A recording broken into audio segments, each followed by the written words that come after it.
Hey, glad to be here today with Hannibal TV. My name's Ron Fuller Welch. You're going to be hearing about some good old Southern wrestling and some old school stuff today. And if you like Studcast or podcast, join me with my Studcast at tnstud.com.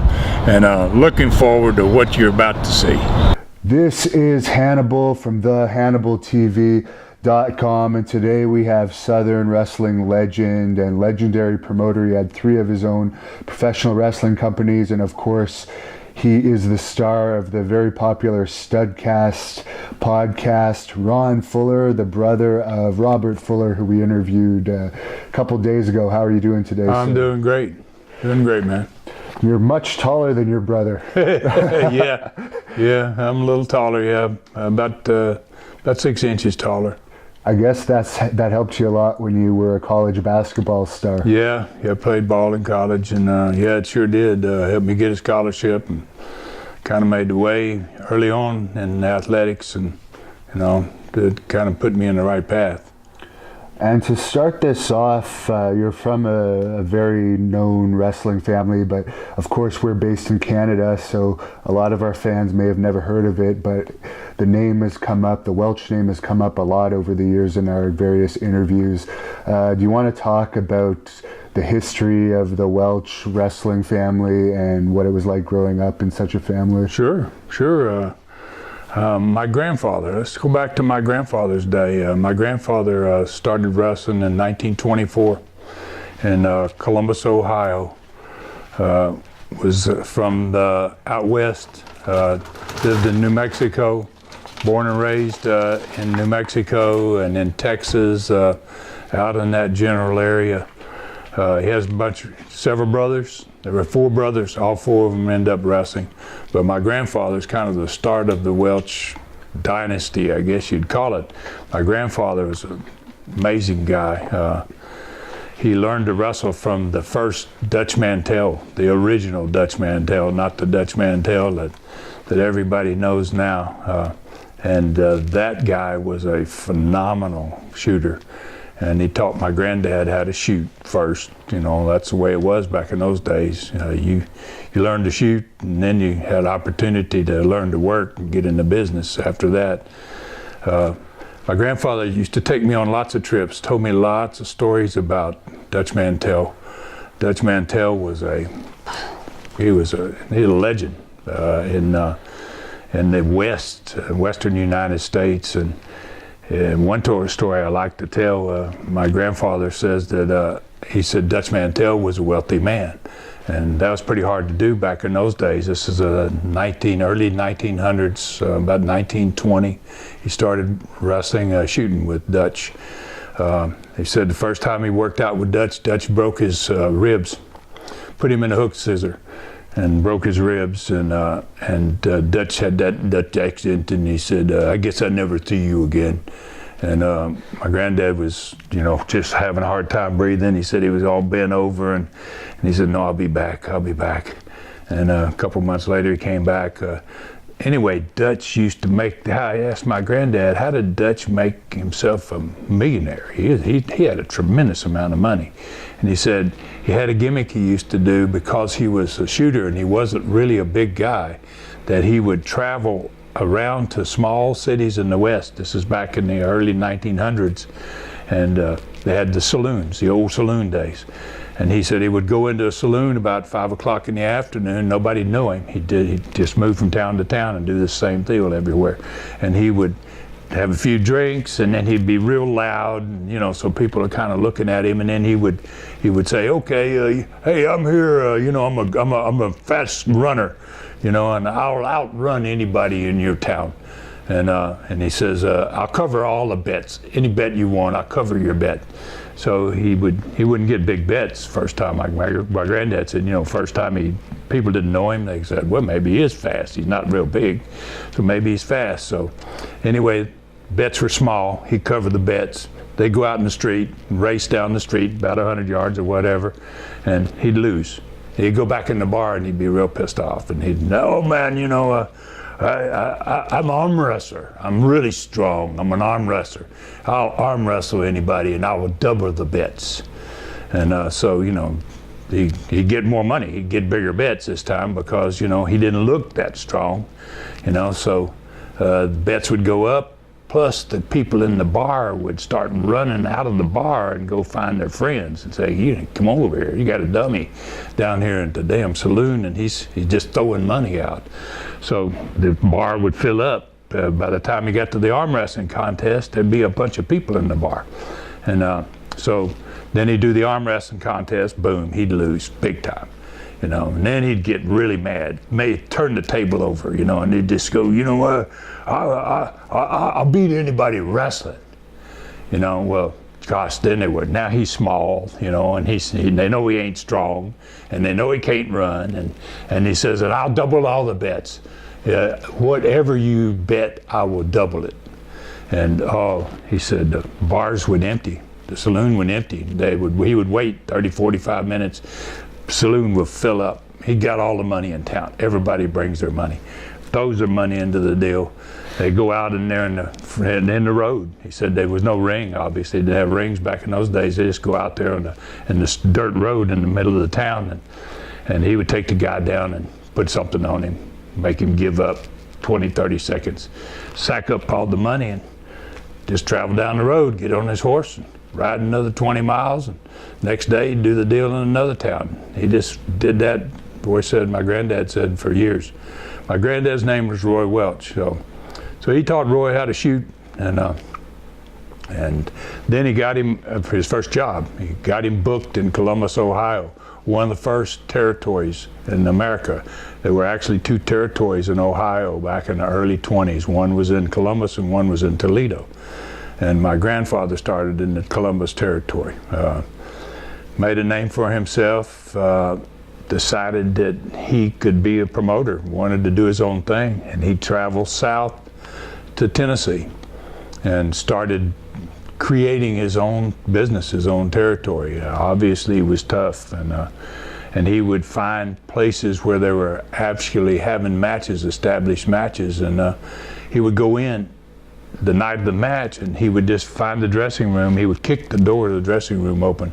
I asked him, "How did you build your territory?" And he tells me the story. He said, "I would go to the dressing room and kick the door open." He said, "I would step in there and tell him who I was." And he said, "I would look at all of them eye to eye," and he'd say, "I would tell them, you guys aren't wrestlers, and I don't want to ever see you be wrestler again. Don't call yourself a wrestler. You know, get your stuff on, and the night's over. There's not going to be any matches tonight. You're all finished. Put your shit in your bag and get out." And you know, and I would say, "Well, you know, what if somebody didn't want to do it?" You know, and he said, "Well," he said, "that was a bad deal for them." You know, he said, so he would go to the other dressing room, kick the door open. He shut them down, basically, find a promoter. And, you know, he said, I would strong arm the promoter. He had a way of sticking his finger in the guy's throat, and he would just choke him down, basically, and, you know, told him, "Hey, you're not promoter anymore. If I ever see you run another wrestling match, I'm going to find you." And he just went from town to town in Tennessee. He went into Arkansas. He went into Missouri. He went into Alabama. He created the biggest territory ever in the country. Basically, at one time, he ran everything from the Gulf Coast of Alabama and Florida all the way north to northern part of Kentucky, almost into Ohio. 12 states. He ran 12 states by himself, and then my family, as my dad was born, and then he had a brother named Herb, who was really, really tough. Obviously, he taught them all to shoot, all of his brothers to shoot. And then Herb became the world junior heavyweight champion. He was a world heavyweight champion for 5 years at one time, and had a car wreck, broke his leg, messed him up pretty bad, and he gave the belt up, and he came back and actually won the belt again later on, a couple of years after that. But Herb was a great star, big star. He had a brother named Jack who wrestled some, but he didn't wrestle very long. And then he had a younger brother who was 20 years younger than he was, named Lester. And Lester, big star, you know. So family, more than 20 people in my family have wrestled or refereed or promoted. Come from the biggest wrestling family on the planet. Never been a bigger wrestling family than the Welches. Some of the names are different. There's the Fields brothers. There's 3 brothers called the Fields brothers. Their name were Hatfield, and they married my grandfather's sister, a guy named Virgil Hatfield. He became a referee. He had 3 sons, pretty good size. They lived in the same area where Roy did. He taught them to shoot. And they went south along the Gulf Coast and created the business down there. My dad wrestled, obviously was a shooter too. And he was a big-time promoter. Just drew some amazing crowds way back. 1958 in Mobile, Alabama, they drew 40,000 people in Ladd Memorial Stadium to watch him wrestle a guy named Mario Galento. Mario was a character, movie actor, did a lot of different things, but long black hair. He looked like he was scary. You know, he just had a persona about him. They drew 40,000 people in 1958. They had a 5-minute match. They hard-weighed each other so badly that Galento had 75 stitches in his face. Cut one eye 6 times from hard weight. Busted him 6 times in one eye. Broke my dad's nose. I remember his eyes swelled up so big that for 2 weeks he couldn't drive a car. And for people that don't know what hard weights are, do you want to just give a brief explanation? Well, that means, everybody nowadays, you know what blades are, and that's how guys used to get blood. Well, before the blade, you hit guys. And if you were good at it, it didn't hurt them that badly, but if you knew where to hit them, where you got your bones up here and above your eyebrows, and there's a spot there where if you hit a guy just right, you can split him. And so you get sewed up every once in a while, but back in those days, it was part of the game. Galento was such a tough son of a gun that my dad used to pay guys $25 for a hard weight. 25 for each night. If you got a hard way, you did a hard way, he would give you $25. And he told me that sometimes Galento would collect $150 at the end of the week. He'd hard way every night. Just crazy guys back in those days.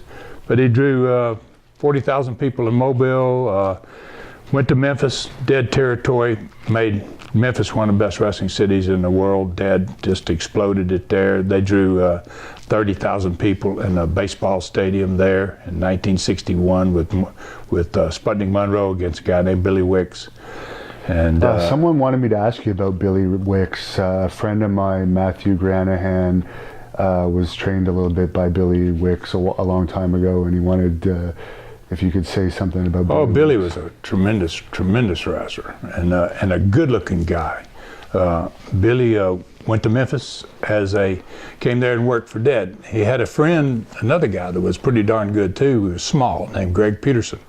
They were both from Minnesota, I believe. They were somewhere up there north, and Billy got over fantastic in Memphis. But he worked heel with a guy named Sputnik Monroe, and Sputnik was magic in Memphis. He just really exploded Memphis, and he had a lot to do with desegregating the South. And it basically started in Memphis, where Sputnik was over with the blacks, and he was a white guy over with the blacks, which is really unusual for that to happen. And Billy was a perfect person to work with Sputnik. He was a great-looking baby face.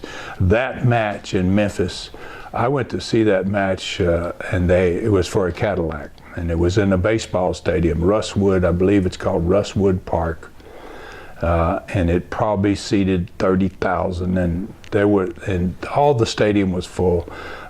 There was probably 5,000 people on the field, ringside, and then another 2,000 standing behind the ringside, and they had a Cadillac. They had a tournament that went on 3 months, and then it came down to the finals, Sputnik Monroe against Billy Wicks, and so Wicks going to win the Cadillac. They brought the Cadillac in center field. They could open the gate, and there's the major city that went through Memphis just outside the gate. It was one of the first 4-lane highways that was right behind the center field fence.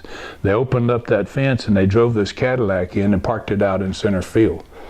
And I remember as a kid watching this match, and Billy Wicks got his eye. Monroe busted both of his eyes, and he was just a bloody mess.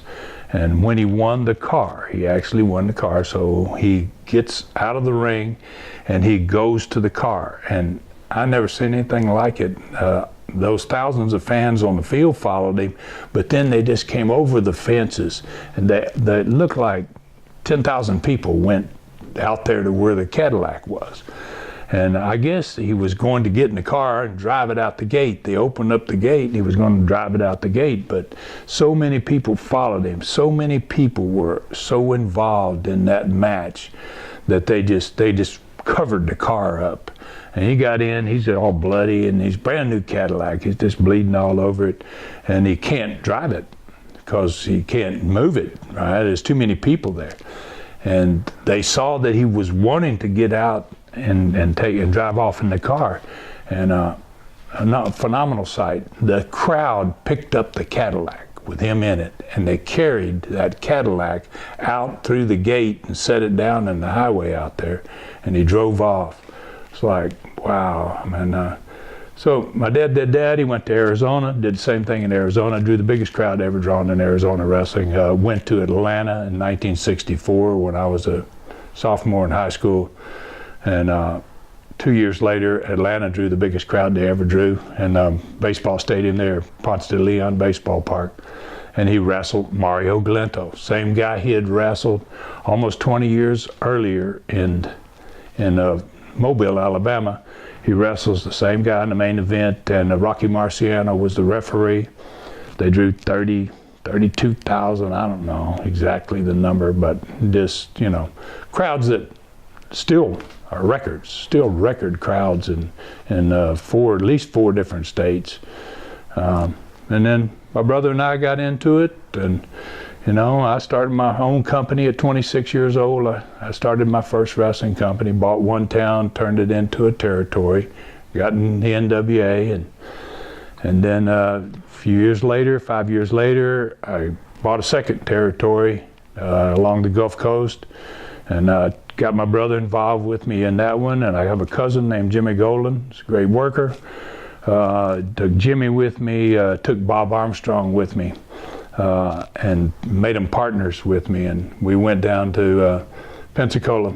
We had a territory in Pensacola, Florida, one in Knoxville, one in Pensacola, and eventually Knoxville, I sold it, went to Pensacola. We did tremendous business down there. In 1985, we turned that into Continental Wrestling. We turned it into a different company, and did tremendous business there. And after we sold that one, I started a company called USA Wrestling in Knoxville, Tennessee, again for 6 months. And after I sold that one, 2 years later, I got in hockey. Right. So when you were a kid, your brother was telling us that you guys were kayfabed. He said it didn't really bother him, but did it bother you at all? Like when you would see your father all beat up after? Oh yeah.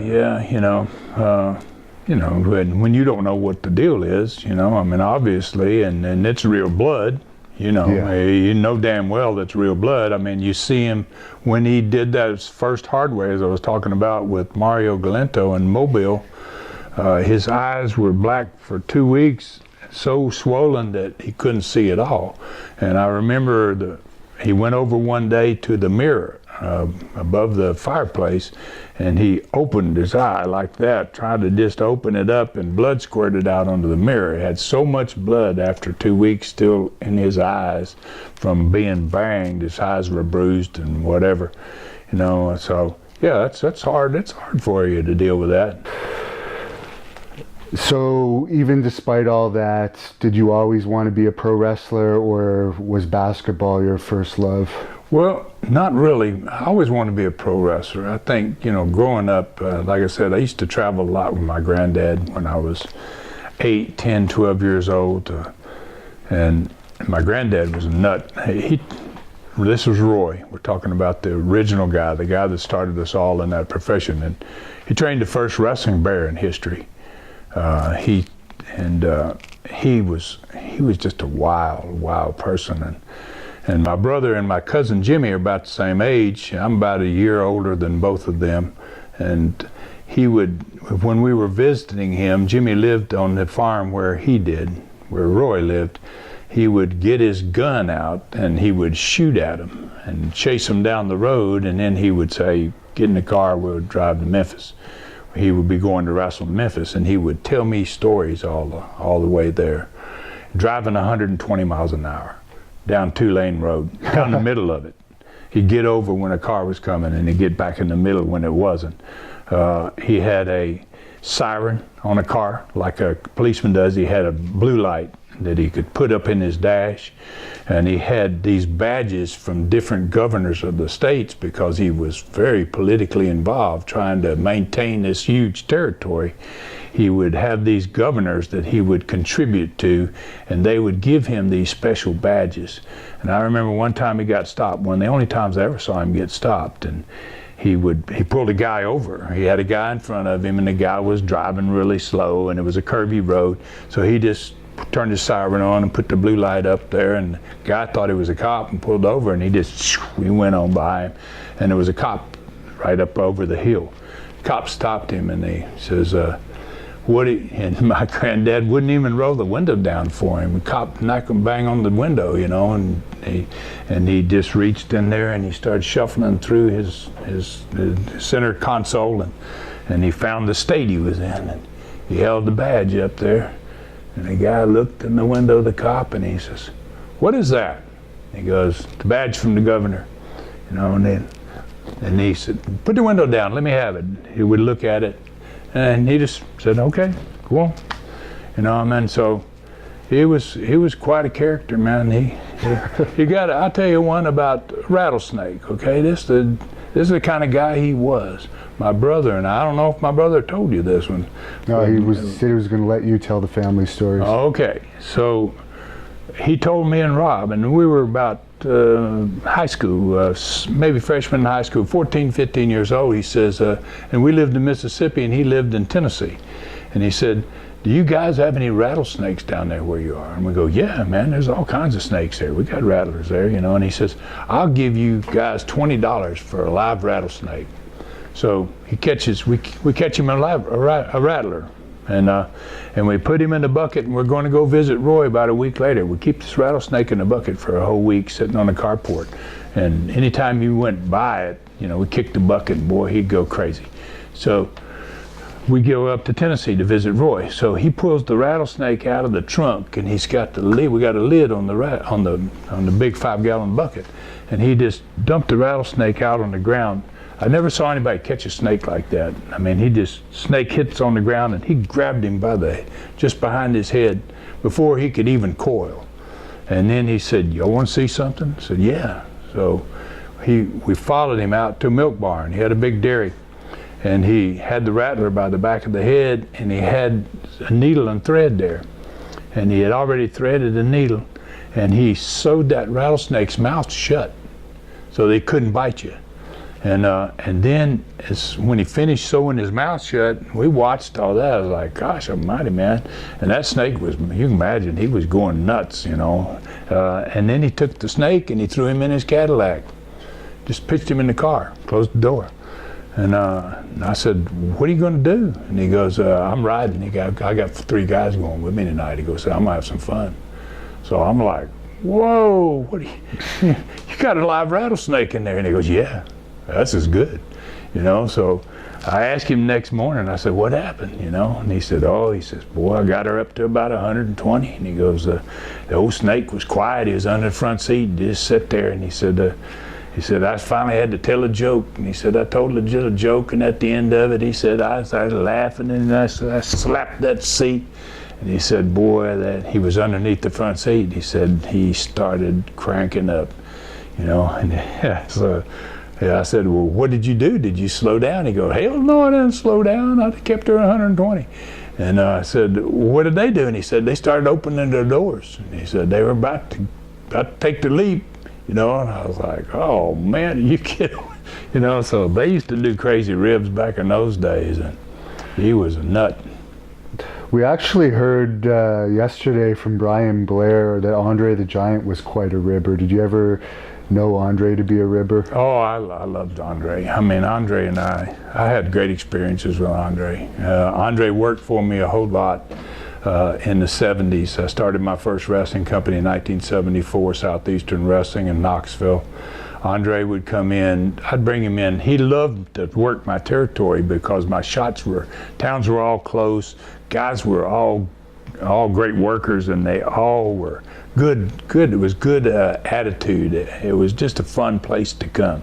And Andre would say, Ron, can you book me here 10 times a year, you know? And I go, well, Andre, you know, I don't think Vince is going to let me have you 10 times a year. You know, well, I want to come, Ron. I want to come to your territory.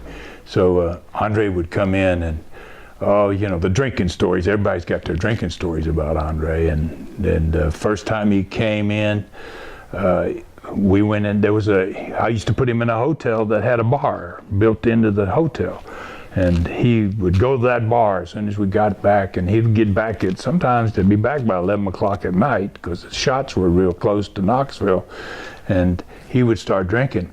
And we drank 3 nights. Andre buys everybody's beer, buys everything, you know, and gosh, he was drinking so many beers that the 3rd night we were in there partying with him, I told the waitress, I said, can we keep this table just for Andre's beers? We want to count Andre's beers. And they were selling them in cans at that time.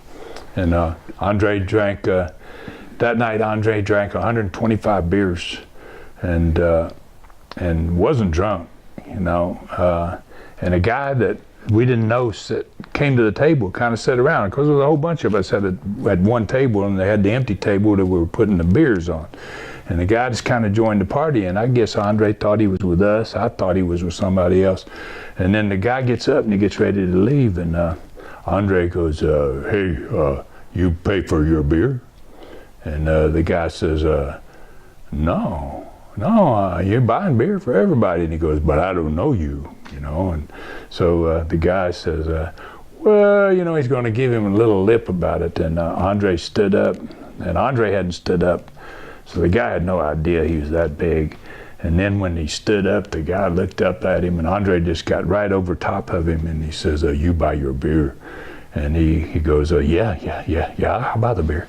And Andre just reached over his shoulder and took his wallet out of his pants and opened it up, took all of his money, and didn't count it or anything, closed it back, stuck the wallet back in his pants, and he says, you go now. And the guy he just blew out of there. I mean, he couldn't get out of there fast enough. I'll give you another one, Andre. This is a good one. Andre used to drive with me. He'd travel with me in a van. I had the conversion van, and he liked to sit in the back seat, had the captain's chairs, so he liked to sit in the second row, basically, by the door.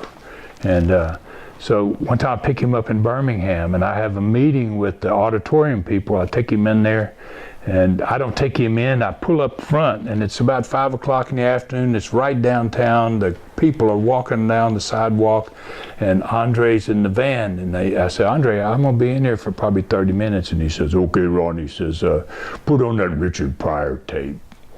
You know, Richard Pryor with a nasty language. And I said, well, Andre, you know, we're right here by a bunch of people. He said, no, Ron, put on the Richard Pryor tape. So I put it on, and then he opens the side door, and he's sitting in there, and people are starting to walk by, and they look in there, and they see him. He had the big hair back in those days. And he says, turn it up, Ron. I was about to go in. He goes, turn it up. And I go, okay, and I turned it up a little bit, you know, and no, Ron, turned it up. So, oh boy, so I crank it up. You can hear Richard Pryor and his nasty mouth for blocks down the road. I come out 30 minutes later, and he's just bombarded. There must be 1,000 people around the van. They stop in traffic. And we go home that night. He wants to drink liquor. He says, Ron, I want some vodka. And I said, Andre, this is Birmingham, Alabama. We're not going to get any vodka here at 11 o'clock at night. So I end up stopping at a place, and so he buys wine. He buys 5-gallon jugs of Mogan David wine and brings them in a box, big old box like this, carries them out, puts them in the van. And we drive 250 miles south to Pensacola. Takes us 4 hours. He drinks every bit of that wine. He drinks 5 gallons of wine in a 4-hour trip. And we get on a bridge in Pensacola that goes across to the island out there. It's 3 miles long, and on the middle of the bridge he goes, "Hey Ron, I gotta piss." And I go, "Andre, we're on the bridge here. We'll be off in just a minute." "No, I gotta piss now, Ron." So I go, "Okay." So I pull over, and he goes up to the concrete embankment, and it's a little bit too high for him to pee over. So he stands up on it, he crawls up on it and stands on it. Now this is a 4-lane bridge, 2 lanes this way, 2 lanes over there. And I just pull over, put my flashers on, and cars are passing. And there was Arn Anderson, a couple of other guys in the van with me that night. And we were laughing, we were going, "Can you imagine what these people are saying?" It's 3 o'clock in the morning, and there's a guy that huge pissing off the bridge, right? And so we got a big laugh out of that, but I had some tremendous times with Andre. How was your own training to get into the business? Was your dad any easier on you than some of the other guys, or did you get it just as bad? Well, he started us really early. When you're a wrestler's son back in the 50s, it was hard because everybody goes, once they find out who you are and that you're related to a wrestler, then they give you a tough time. Yeah. And he taught us how to, early on, guys would want to wrestle you because he's a wrestler, and 8 years old, 7, 8, 9 years old, you don't know much about wrestling. And I would tell him, "Dad, I'm having this problem in school." "Well, what do they do to you?" I said, "Well, they get a headlock on me." And he says, "Okay." Well, he goes, "I'll show you what to do." So I would get a headlock on him, and he didn't actually do it to me, but he gave me the idea, and he crotched me underneath the leg and stood me up and went straight back, didn't drop me on my head, but I got the idea. Next day I go to school and I get into it, and the guy gets the headlock, and I drop him on his head, and obviously I go to the principal and I get in trouble. And then he teaches me another one. "He front face lock you?" I said, "Yeah, they front face lock me." And he said, "Well, just reach around, get that head, reach that leg there, boom." Just like a DDT, right? A little DDT, boom, head first.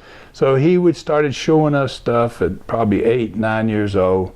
By the time I was 14, 15 years old, I was a pretty decent shooter. Guys would come and want to wrestle a wrestler, and we had a big farm and a couple ranches and stuff like that. And whenever anybody came from about 14, 15 years old, he would say, "If you can beat this skinny kid here, I'll wrestle you." And so I always got to shoot, and I learned, that's how I learned basically. He would say, "Hey, if you can beat this kid, then I'll wrestle you." And nobody ever got to him, 'cause I was pretty darn good. So, but he didn't hurt us. But his theory was, like a lot of old shooters, is if it doesn't hurt, you won't remember it. And that's basically what his training was all about. And when it was older guys, then he would hurt some of those guys. I mean, he wanted to hear them scream a little bit, and that was because that did make an impression on you. You didn't forget how to get that hold, and you knew what was going to happen when you got in it too. So, but he was pretty decent to us for that matter. But he taught us quite a bit of wrestling and tried quite a bit of shooting from the age of about 8 to 16, 17 years old. Had a ring in the backyard once we got to high school. We would work out anytime we wanted to. He even brought in an old timer named Charlie Carr, who was a great old shooter that had taught him to shoot. Worked with my grandfather back in my grandfather's day. And he lived on our farm with us. Worked every day, and then at night we'd turn on the lights and go out in the ring. And Charlie would be the guy. Dad wouldn't spend much time with us at that point. He was on the road and wrestling, but Charlie would stay there with us as long as we wanted to, show us whatever we wanted to. Great old shooter, good guy. So not many people messed with you in high school then, I guess? No, I never really had much trouble. And I'm pretty tall about 6'9", so I mean, that kind of makes people hesitate to screw with you. When they look up at you, then they're already at a little disadvantage. They start questioning whether, they really want to do anything. I never really had a lot of problems with people, luckily, and bars. I never even had problems in bars. People just they must had some kind of feeling that, some kind of respect, or just maybe a little scared. Were you mostly a baby face in your career? I was a baby face for the first 4 years.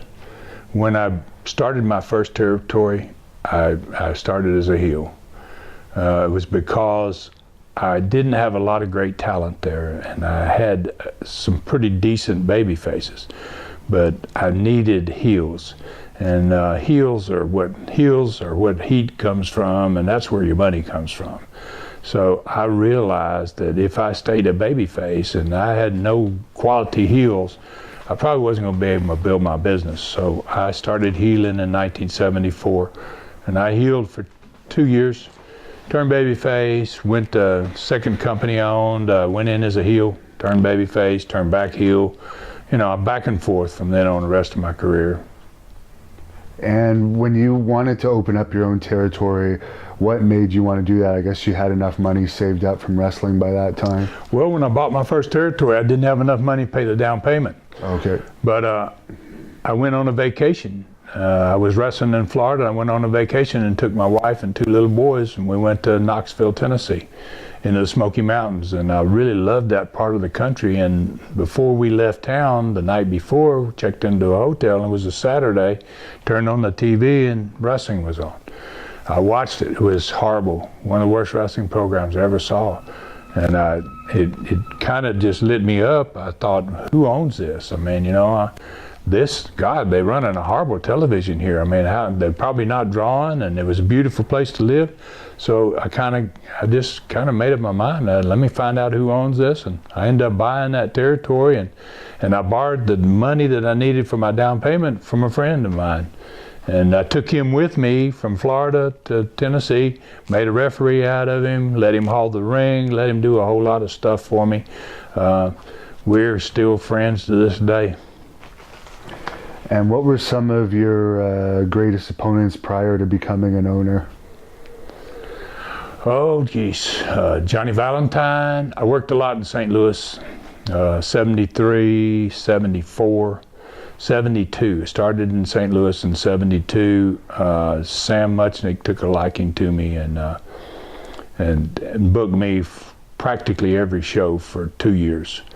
And God, when you work St. Louis, you work the very best in the country. St. Louis was a unique city because Sam Muchnick's the president of the National Wrestling Alliance.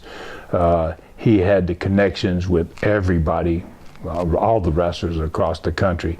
And when you went to work in St. Louis, every night was a different. It wasn't like working a territory where the same guys are there basically every night.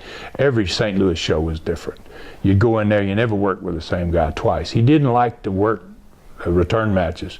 Sam, he didn't like blood. There was a lot of things that Sam didn't do that other guys did, but his city sold out every night because I worked with Bobo Brazil there, I worked with Sheik there, I worked with Dick the Bruiser there, I worked with Johnny Valentine there, I worked with Terry Funk there, it was like a who's who. You never know. When I was going in, I never knew who the hell I was going to be working with that night. But, like I said, Sam he was really high on me, They would probably maybe thinking about grooming me for a world champion, because I was 6'9" and weighed about 245, 250 at that time.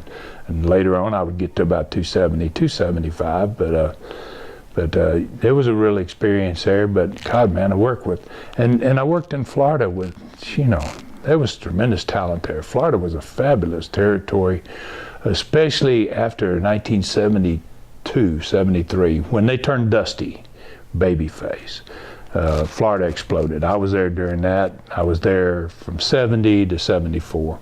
And God, some of the greatest talent in the world. I worked with Nick Bockwinkel there and Ray Stevens there, and Oh man, I had the opportunity. Lou Thesz, I worked with all of them. I worked with Gene Kaninsky and Pat O'Connor and Lou Thesz, and you know, just about all the world champions. Dory Jr., Terry, Harley, Flair. You know, I had the opportunity to work with some of the best. What was the money like in Florida in those days? 74, it was absolutely phenomenal. Once Dusty turned. Prior to that, when I went in there in 70, money wasn't really good. The talent kept improving, 71, 72, 73. And then I was leaving on weekends. I was working St. Louis on Fridays, Saturdays, and Sundays, and I would come into Florida on Monday and stay there for 4 days a week. You know, it was good, but when they turned Dusty, it was outrageous. I was making $2,000 a week in 74, working semi, working next to the top. Usually. What would that be in today's money? Oh gosh, 10,000, probably. Yeah. You know, it'd be a heck of a lot more than it was in 1974. It was phenomenal money. I mean, it was just a great place to be. And I left there to go start my own company. And I really questioned whether I should have left. You know, I could have stayed. I'd been there for 4 years. That's a long time staying in any territory for 4 years. Yeah. But I was over good. And I'd just been a baby face the whole time I was there. And it was a good experience for me, but I just wanted to do my own thing. Any memories about wrestling the Sheik? Crazy, you know. I mean, as usual, probably didn't get to the ring. You know, I mean, he'd attack you on the way to the ring or whatever. I had some experience with the Sheik. My dad and I were going to buy Ohio from the Sheik, and we had a deal with him to buy Ohio for $100,000. I took $65,000 in cash and went to Detroit and worked for Sheik and Cobo, and left him 65 grand in cash that night. We didn't actually end up going into Ohio. My dad went in there 2 years later with Jerry Jarrett out of Memphis. But Sheik was, working with Sheik was. What happened to the 65 grand? I never got it. I never got it back. I mean, you know, my dad was going to pay the other 35. Somehow he didn't pay the other 35. I guess Sheik knew that we didn't want to go in there, or we never really pursued it. We went to one television station in Cincinnati. They didn't take our tape because Sheik had been there for a long time, and Sheik's wrestling was not what was, well, compared to Florida wrestling, it was so different. I mean, you know, wrestling in Florida was based on wrestling. Jack Briscoe. It's a Jack Briscoe type territory, and the Sheik there's no comparison between what the Sheik does and what Jack Briscoe does in the ring. And you could not talk television people into taking a tape that had a lot of blood on it like Sheik was doing. He was lucky to be on some of those stations, but yeah, he's a character to work with. And you mentioned you wrestled Lou Thesz. He was known for sometimes taking liberties with opponents, but I guess with your family background and your training, you may not. He knew us. Yeah. He knew us, and he had a lot of respect for my granddad.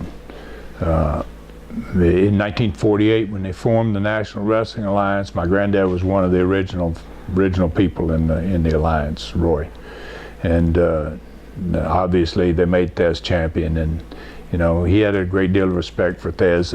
He knew my dad and had worked many times for my dad. I worked with Thesz.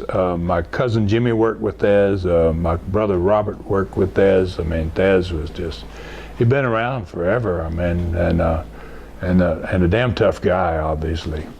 Yeah. You didn't mess with him.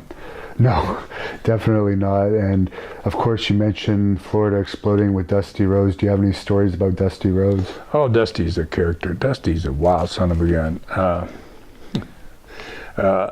The Bahamas. We used to work in the Bahamas. when I first went into Florida in '70. And it was absolutely the worst place to work in the world. Dangerous, extremely dangerous. Fans would throw rocks. They would throw rocks inside the arena, and they would throw rocks from outside the arena. You wrestled outside. It had about a 10-foot wall around the whole arena. And they would throw rocks over during the night, big old rocks, coral, heavy rocks. I remember one match in which Dusty's working against a guy had the mask on. I can't remember his name right now, but he was over pretty good. He was a main eventer there, and they went to announce him and get the match started for the main event. And somebody threw a rock over, and he hit the babyface in the head and knocked him out.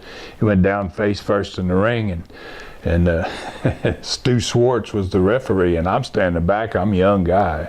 I'm like, what the hell are they going to do, right? He's down face first. The bell hadn't even rung. And so Stu looks at Dusty, and he says, cover him, you know.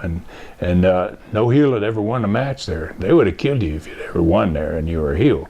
Dusty knew it. Dusty's a heel at this point. And Dusty screamed so loud you could hear him from way back where I was, and he was screaming, "Are you out of your mind, man? Hell no, I ain't covered him." You know, so they counted him out, and Dusty left. So Dusty, we hated to go to the Bahamas. Guys hated to go there. So Dusty and Dick Murdoch were tag team partners, and they talked to me one night, and I was in the match with them. It was me and Danny Miller. The same referee, Stu Schwartz, and Dusty and Dick Murdoch, and they said, "We're going to kill the town tonight." And I said, "What do you mean you're going to kill the town?" They go, "Well, we're going to kill the town tonight. We don't want to come back here anymore." We just so I'm in there, and Bill Miller gets some heat, and he gives me a hot tag, and I go in, and Murdoch is in the ring, and Murdoch. He backs off from me instead of letting me make the comeback, he backs off into the corner, and then he takes one leg and he picks it up and he throws it over like he's getting on a motorcycle, an imaginary motorcycle, and he boom, boom, and he cranks her up, and then he gets his arms shaking, and then he starts running around me in the ring like he's riding a motorcycle, an imaginary motorcycle. Yeah. And the crowd goes, boom, like down, like, what the hell is he doing? And that's what I'm doing. I'm just standing there. I don't know what to do. I look at Stu. I said, what do I do? And he hell, I don't know. So he goes around 4 or 5 times, and then he goes, and then he falls straight back, takes a bump in the middle of the ring. And he's laying there, and Dusty's over in the corner, and I'm looking at Stu, and I look at Dusty, and Dusty says, "Cover him, stupid!" He goes, "He's out of gas." So I cover him. That's the finish, you know. I think that's the last time we went to the Bahamas. I guess you guys just went there because NWA sent you there. Well, you know, it's part of that territory because it's really close to Florida, obviously. My Uncle Lester, Dad's Uncle Lester, he ran the Bahamas. That was his territory, his little towns over there. He ran in Freeport and in Nassau. Nassau is the place I was talking about, had the outside stadium. But and then they used to run in San Juan, Puerto Rico back in those days. So you would make these trips to San Juan, another dangerous place to work. But not as dangerous as the Bahamas, but still very, very dangerous place to work. And they we're doing big business in Puerto Rico, but they weren't doing hardly any business in the Bahamas. It just wasn't a good place to work, and that kind of shut it down after that. What led to Carlos Colon taking over Puerto Rico? I think he came in after Lester and them left. After Florida pulled out of there, I believe that left an opening for somebody, and I think Carlos went in there at that point. They had TV there. They were taking the Florida show, and they were putting those Spanish commentators on there, and they were doing it in Spanish and sending it down there to Puerto Rico. And that was a strange ass place to work. I have seen some nasty stuff there. Riots. I saw 3,000 people chase Dale Lewis all around the center field. He was trying to get into the dugout, and they jumped off the dugout, 3 or 4 people, and then 100 people and then 1,000 people, and he took off running out towards left field, and they followed him, and then he turned and went to center field, and they followed him, and I'm in the dressing room, I'm in the dugout, and we see what's happening. We're baby faces, and we see, man, they're going to get him. So we had to go get him. We had to go after him. We had to go help him. And so did the Heels too. But he goes to the right field, and then once he got, by then they had kind of got him cornered, and so he had to come back through the whole crowd, and boy, that was a nasty deal. I'm probably maybe 200 bodies laying. We knocked out guys, and when it was all over, you looked and half the field was covered with bodies. It was like, whoa, man, terrible, crazy. Are you surprised about the murder that happened there and that there was never any justice? Oh, yeah. And I love Brody. I mean, Frank was a tremendous guy. Frank and Hansen, personal friends. Spent time in Japan with them, and, I just really loved those guys. It was a horrible deal. And why do you think they actually killed him? Because obviously they were both baby faces at that time. I think it must some personal. It had to be something personally that happened, and I never got to talk to anybody that really knew the inside of that.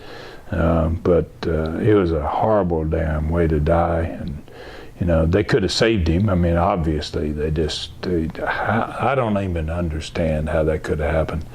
I think if somebody that cared for Frank had been there, they wouldn't have let that happen. They would have got him out of there. They would have got him some help. I don't understand them leaving him there for that long. Yeah, as an office guy, like, if you were Carlos Colon in that position, you probably wouldn't have let the guy rot on the floor for 45 minutes before he went to the hospital. Oh God, no. I mean, you're just letting him die. Yeah. You just basically let him die, That's just unheard of. And Terry Funk, I know you have to have some Terry Funk stories. Oh, Terry's just a great guy. I mean, Terry and I probably worked with Terry 50 times. Worked with him a lot in St. Louis, and I remember he used to do interviews for me. When I had Southeastern Wrestling, I would bring him in. And I always loved his interviews. He never did an interview just, with the background and nothing happening. He always wanted to do something on his ranch. And I remember one of the first times I ever wrestled him in Knoxville, and he rode his horse out to a big oak tree. It was a ways away, and the cameraman shot him, and he ran like crazy to the horse out to where the tree was, and he took his lariat and threw it over a big limb up there, and he had a noose in it, and he got off his horse, and he said, Ron Fuller, he goes, I'm coming to Tennessee, and out here what we do to guys like you is we stick your head in this noose. And he went on and on about how he's going to hang me, basically. Terry was always a great character. Worked with him a lot in Japan too, Terry and Junior. It was there in '83 against Brody and Hansen and Terry and Junior, and a tag team, one of those tag team deals. I went on that tag team tour that took 4 weeks, I think it was. It's December every year. Okay. Annual deal they do. Yeah, I don't really follow it, but I know they do that tag team tournament. Yeah, my partner was Barry Windham. Barry was young. Yeah. Barry was real young and a hell of a worker, man. We just interviewed him, and let's just say he's not quite as good a storyteller as you. But he's quiet. I got one for you. I got to tell you this one about. This is great.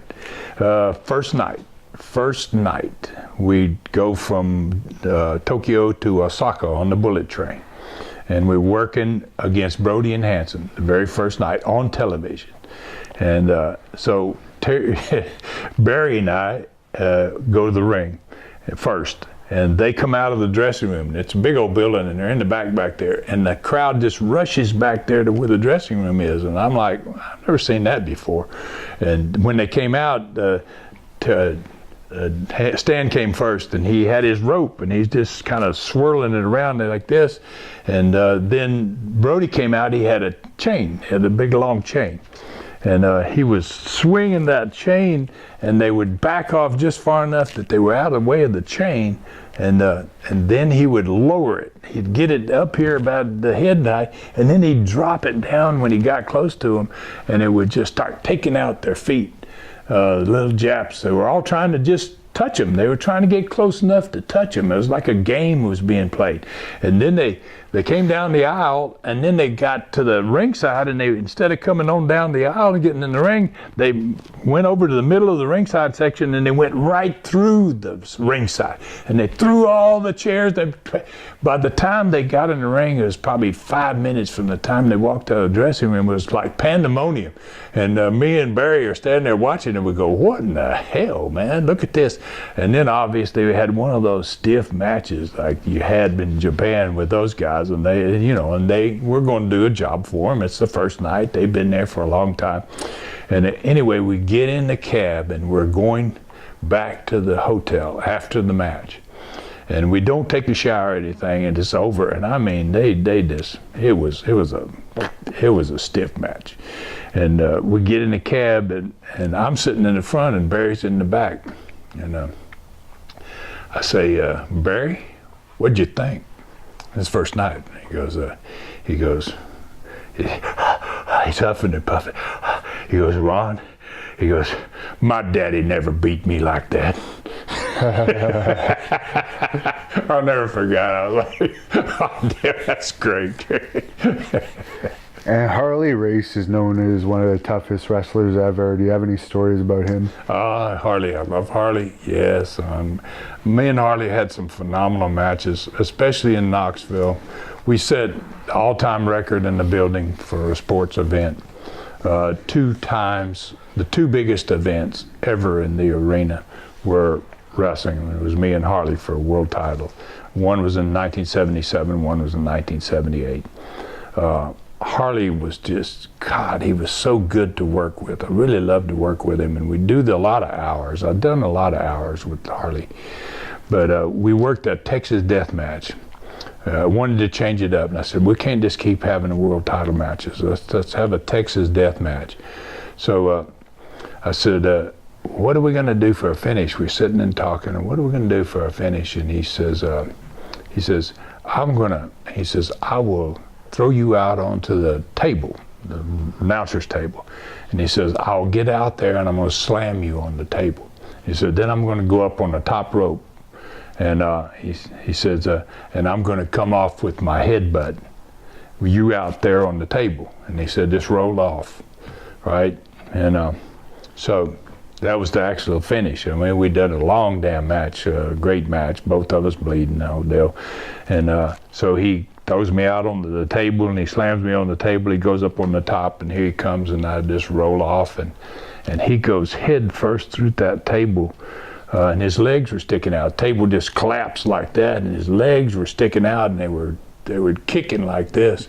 But it was the most awesome bump I'd ever seen, and that building just exploded. It was like, God, there was no doubt that was the end of the Texas death match. I mean, yeah, Harley was great. He used to make good money for me. I'd like to take care of Harley because he was so good.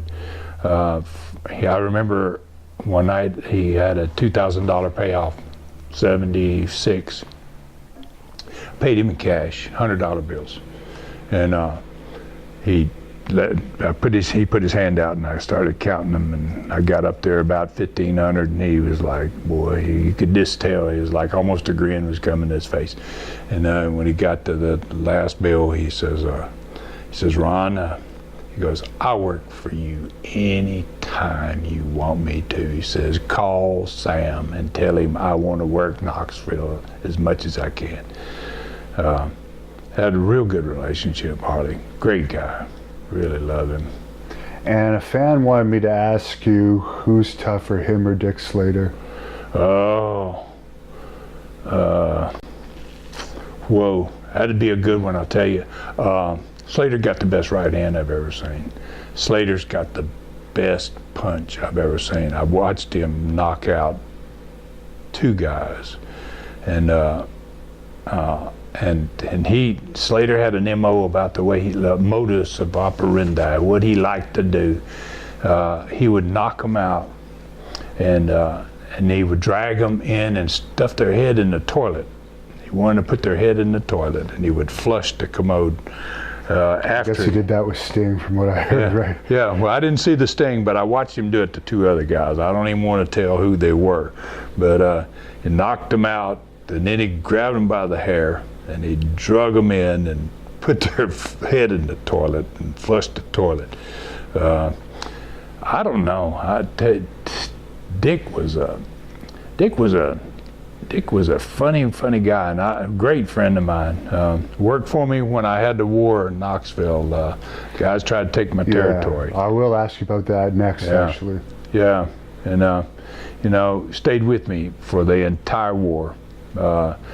God, what a hell of a guy. And I mean, just, it was a terrible experience because of the way they were handling business. It was horrible. Right. They weren't trying to take the territory. They were trying to kill the business. And that just didn't make any sense. Yeah, that was one of the recurring questions that I had when I said that I was going to interview you from our viewers. They wanted to know if they could get a detailed version of that. Well, I've done it on a Super Studcast. Okay. I did that on Super Studcast number 13. I did the 1979 Wrestling War. It's the first time I ever told my side of it.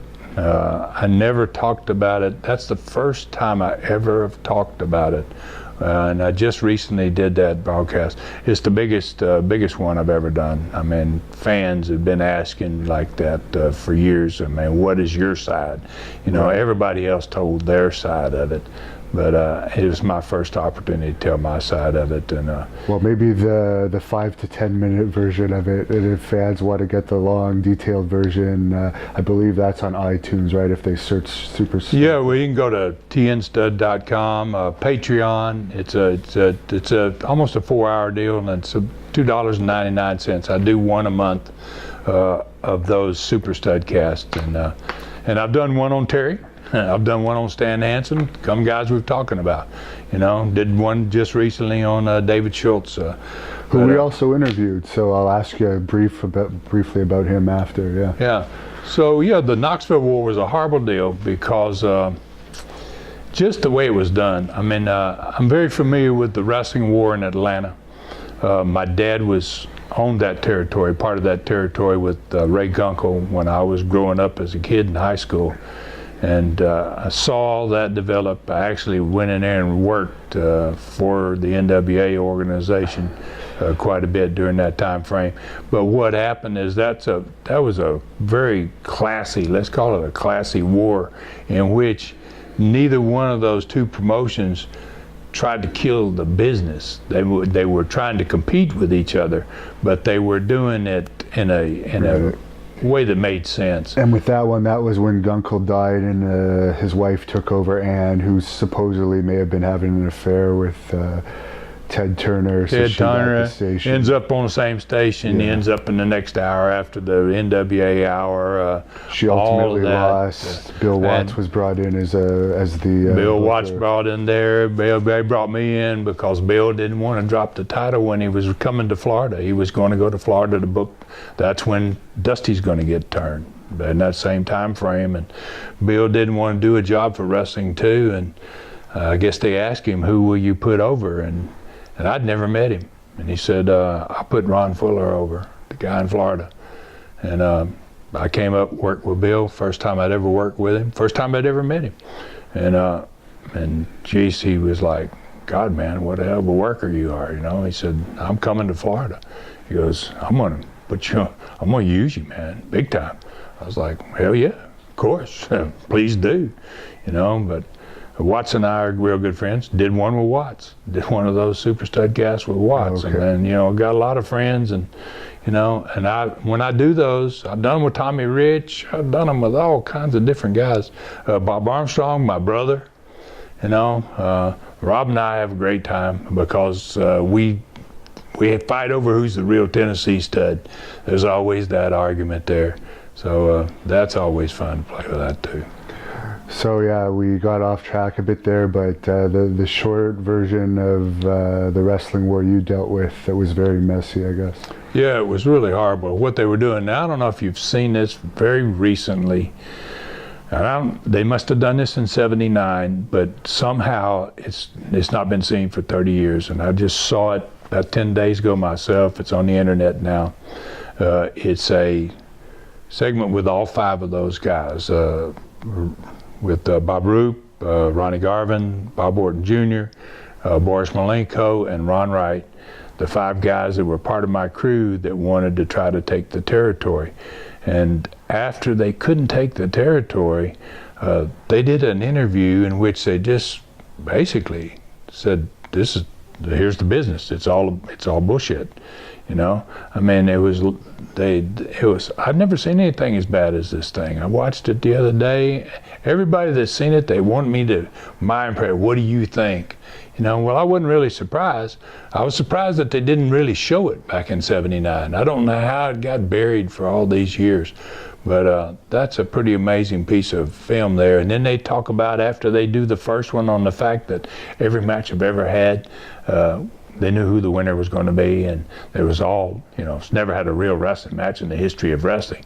That's basically what they're saying. And they each one came out and said, I never had a real match. I never had a real match. And they all did the same thing. And then Roop comes on at the end and says, this isn't the end. He said, this is just the beginning. We're going to talk about the homosexuals in wrestling. We're going to talk about the blood, how you get the blood. We're going to talk about, I mean, it was like, God. What was that aired on? Huh? Where did that air at the time? It's right now. It's out there on. It's on YouTube. I'm sure it's on YouTube by now. But did it get out initially? Was it ever released? No, okay, it wasn't released. No, it wasn't ever released. Yeah. I'd never seen it. 2020 didn't have that for their. Well, good for wrestling, but yeah. Yeah, and you got all 5 of those guys, one at a time, come on the camera and say the same thing. And you know, I was like, I couldn't believe it. I just was like amazed at how in the hell, man. And I couldn't figure out. They did everything in that wrestling war that was horrible. It was just ridiculous what they did. But I was really surprised when I saw this that they didn't do that when they had their last television show. When they were closing down, I'm surprised they didn't put that on there and just go ahead and kill it. Just kill it. What they basically did in that wrestling war is Knoxville was dead for 5 years.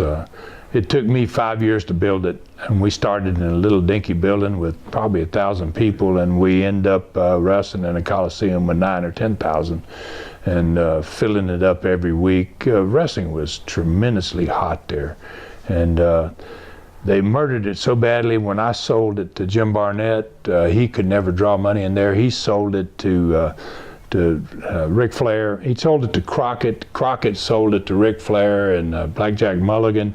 No one could go in there and draw money again. We went to Pensacola. I sold it. I went to Pensacola in 1979. In 1985, I had Southeastern down there in Pensacola, was doing big business, and I changed the name to Continental, and we went back to Knoxville. First night we went back, I took everybody that had been stars in the 70s there. My brother, Jimmy, Rob, Barb Armstrong, Stomper, just a fabulous card, and sold out the Coliseum again. First night, we went in there for years, and it's like we never left. So for the war itself, you mentioned you had to get Dick Slater, who has a reputation of probably being one of the top 5 toughest wrestlers that people talk about.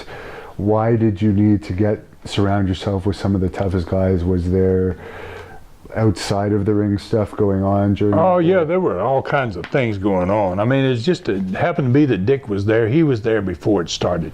Okay. He was there, probably came in about 3 months before all this started. And then, and when that happens, guys don't want to stay, you know, because you're not going to draw money in a war. You know, it's just not going to happen. But it did happen in Atlanta. In Atlanta's situation, because they both had those television programs back to back, they wrestled in the same building, one on a Friday, one on a Saturday. They were able to maintain big business. That's most unusual in the wrestling war. In the case of Knoxville, it was not the same classy type of opposition. It was, one group wants to just destroy it. If I can't own it, I want to destroy it. It was kind of like their thought process. I see. What was the worst situation you encountered during that war? I never had any physical altercations. I always kept a low profile as a wrestling promoter. I did not want people to know that I ran the company. I didn't think that was important.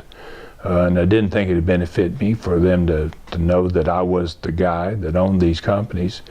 So, I wasn't hanging out, but I had wrestlers wrestling for me, and they were hanging out the same clubs with the wrestlers wrestling for the other company. And the other company, there were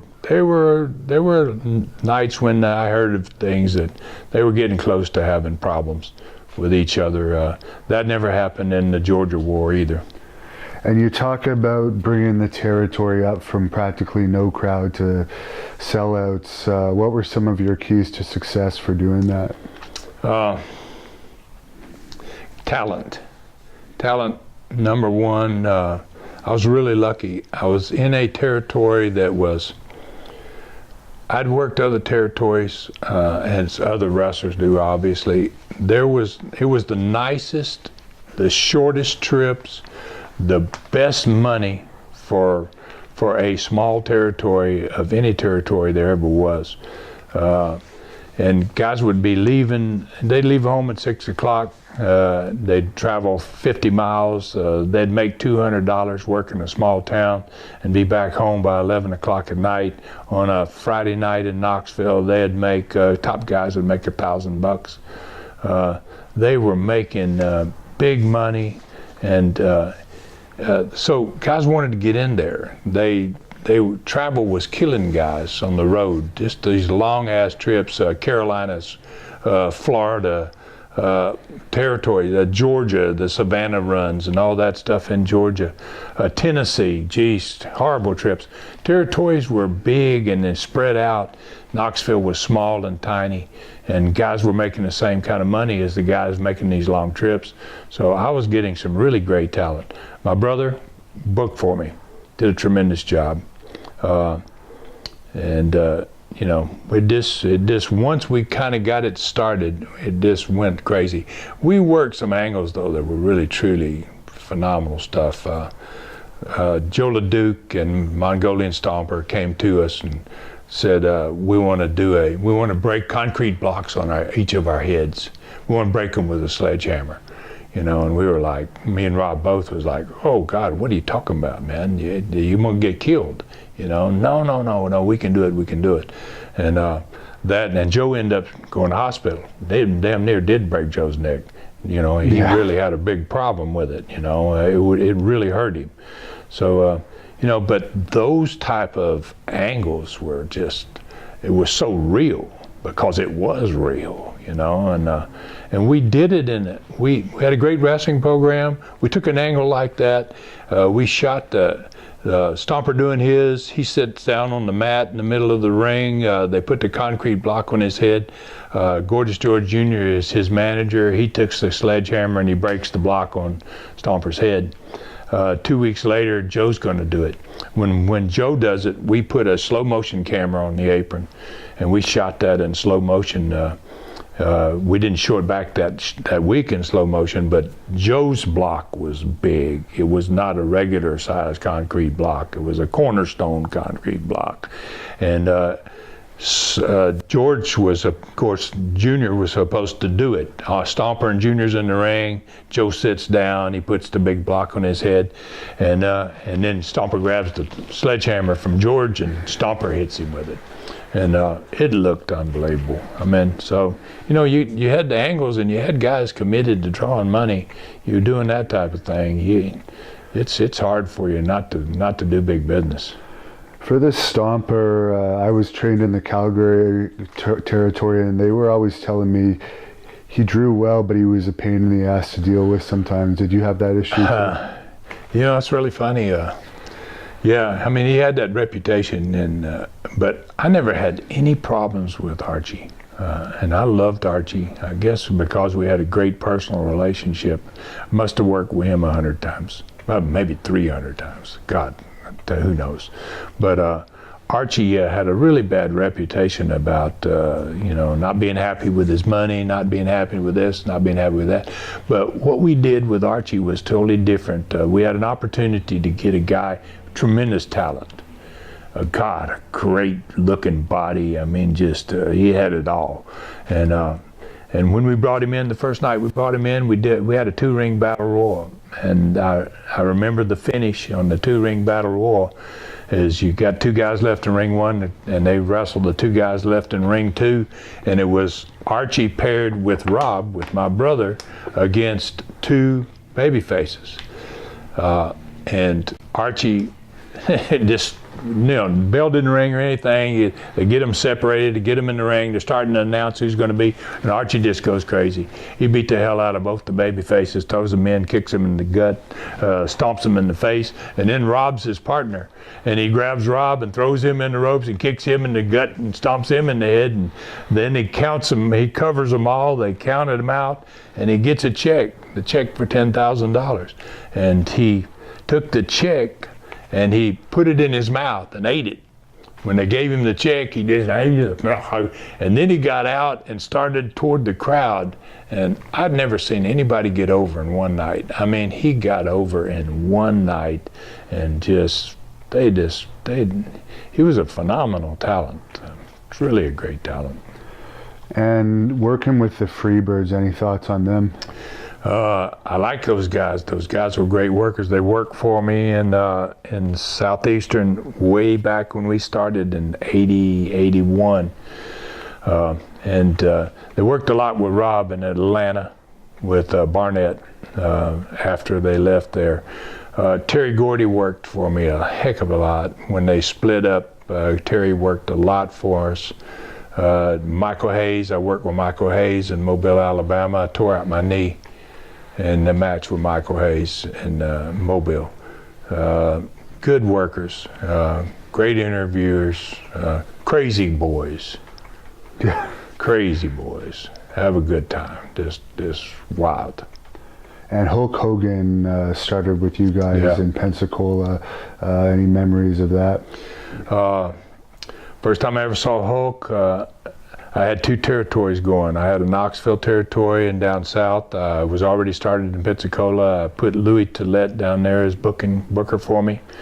Louis calls me up and he says, Ron, I got this guy out of Tampa.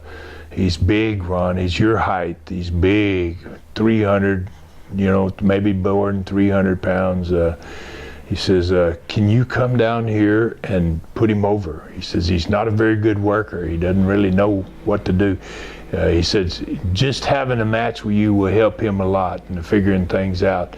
And besides that, you get him over and then we can draw money down here with him. And so I flew from Knoxville down there, and I went to the ring first. I was babyface.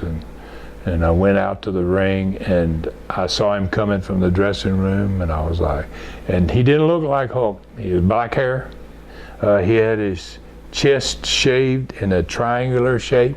He had black hair all over part of his body, and then he shaved the sides. I mean, I'd never seen anybody shave himself like that, and that big, immense size and everything.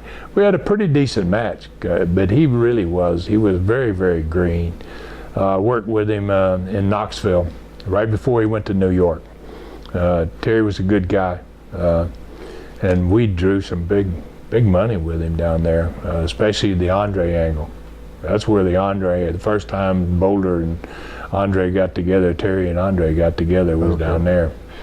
Now, Hogan mentioned in his book that Andre didn't like him at first. Is that your recollection? I don't know. Now, see, I was not around because I was in Knoxville at that point. Louis was handling business down there. The reason that whole thing really worked so well, I believe, is because Louis is Montreal. Andre been in Montreal. I mean, they speak the same language. Louis and Andre had a great relationship. And then Hogan is such a big guy. He just was a good fit for Andre. He was somebody that people could go, well, maybe that guy could do something with the Giant. Yeah. So it just worked for that reason. And were you around for this story of when the Rockers had their brief run with you guys and they were fired quickly? My brother was running business at that point. I didn't, what Rob and I used to do is, for all the 70s, we worked full-time together. Once we had 2 territories, Knoxville and Pensacola, I left him there to keep booking in Knoxville. I went to Pensacola and started booking with Bob Armstrong, booking in the Pensacola end. And then when we closed Knoxville, sold it, and came down there, I started booking every other year. And so Rob's year was when the 2 boys, Janetti and Michaels, came in. And I was not booking. And what happened is I would take off a year at a time. So would Bob Armstrong. What we did is we got a long run out of a territory with the same talent because we didn't stay there all the time. We worked a year, we'd go out for a year. We'd come back the next year, and that was tremendous for business because you're over like crazy, you leave, but you bring in a whole new crew. You change your booker, you change your whole crew, and then a year later, all these big guys that were stars arrive back again. And when you change out one crew to another, your good talent then puts your new guys that are coming back in over. It makes it great for territories because they're just, now sometimes in the transition, there'd be a month of transition there in which you had phenomenal crew. You had double crews there.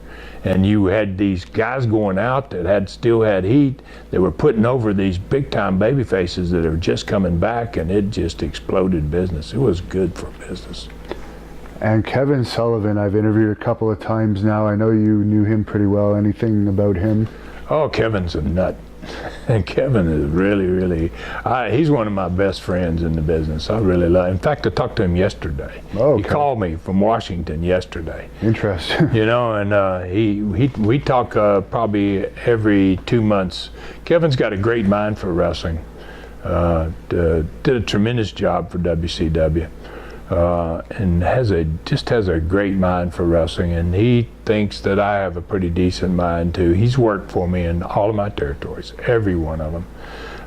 Always loved to have him in. He's a sharp guy. He's got ideas. He's willing to help. He's willing to offer ideas, and we go way back, Kevin and I, way back. Any funny stories about him? Because I know he's a bit of a partier, or at least oh gosh, he's a partier, man. Oh yeah. Well, one time he gave me, Kevin was really, you never knew what he would like to have a good time. And one night in Tampa, he says, Ron, I got this pill here. He says, I want to give you one of these, and I said, oh, Kevin, I don't take pills, man, Oh, yeah, but you don't have to take it, man. You don't have to take it all, you just cut it in half, and, and I remember going home and telling my wife about it. I said, Kevin gave me this pill here, and so we're going to go out to dinner. And so I cut it in half. I said, what the hell, because I'm going to see him tomorrow night. He's going to ask me, if I took that pill. So I took it, and we go to eat at a restaurant. And, just before the steak came, I was like, I had to leave. I said, I got to get out of here. You got to get me out of here. We both lived in the Keys at the same time, in the Florida Keys in the late 90s. He lived in, I lived Tavernier, second key down. He lived in Key Largo. We used to go out on boats together all the time, have great parties, have dinner together and all that. Super guy.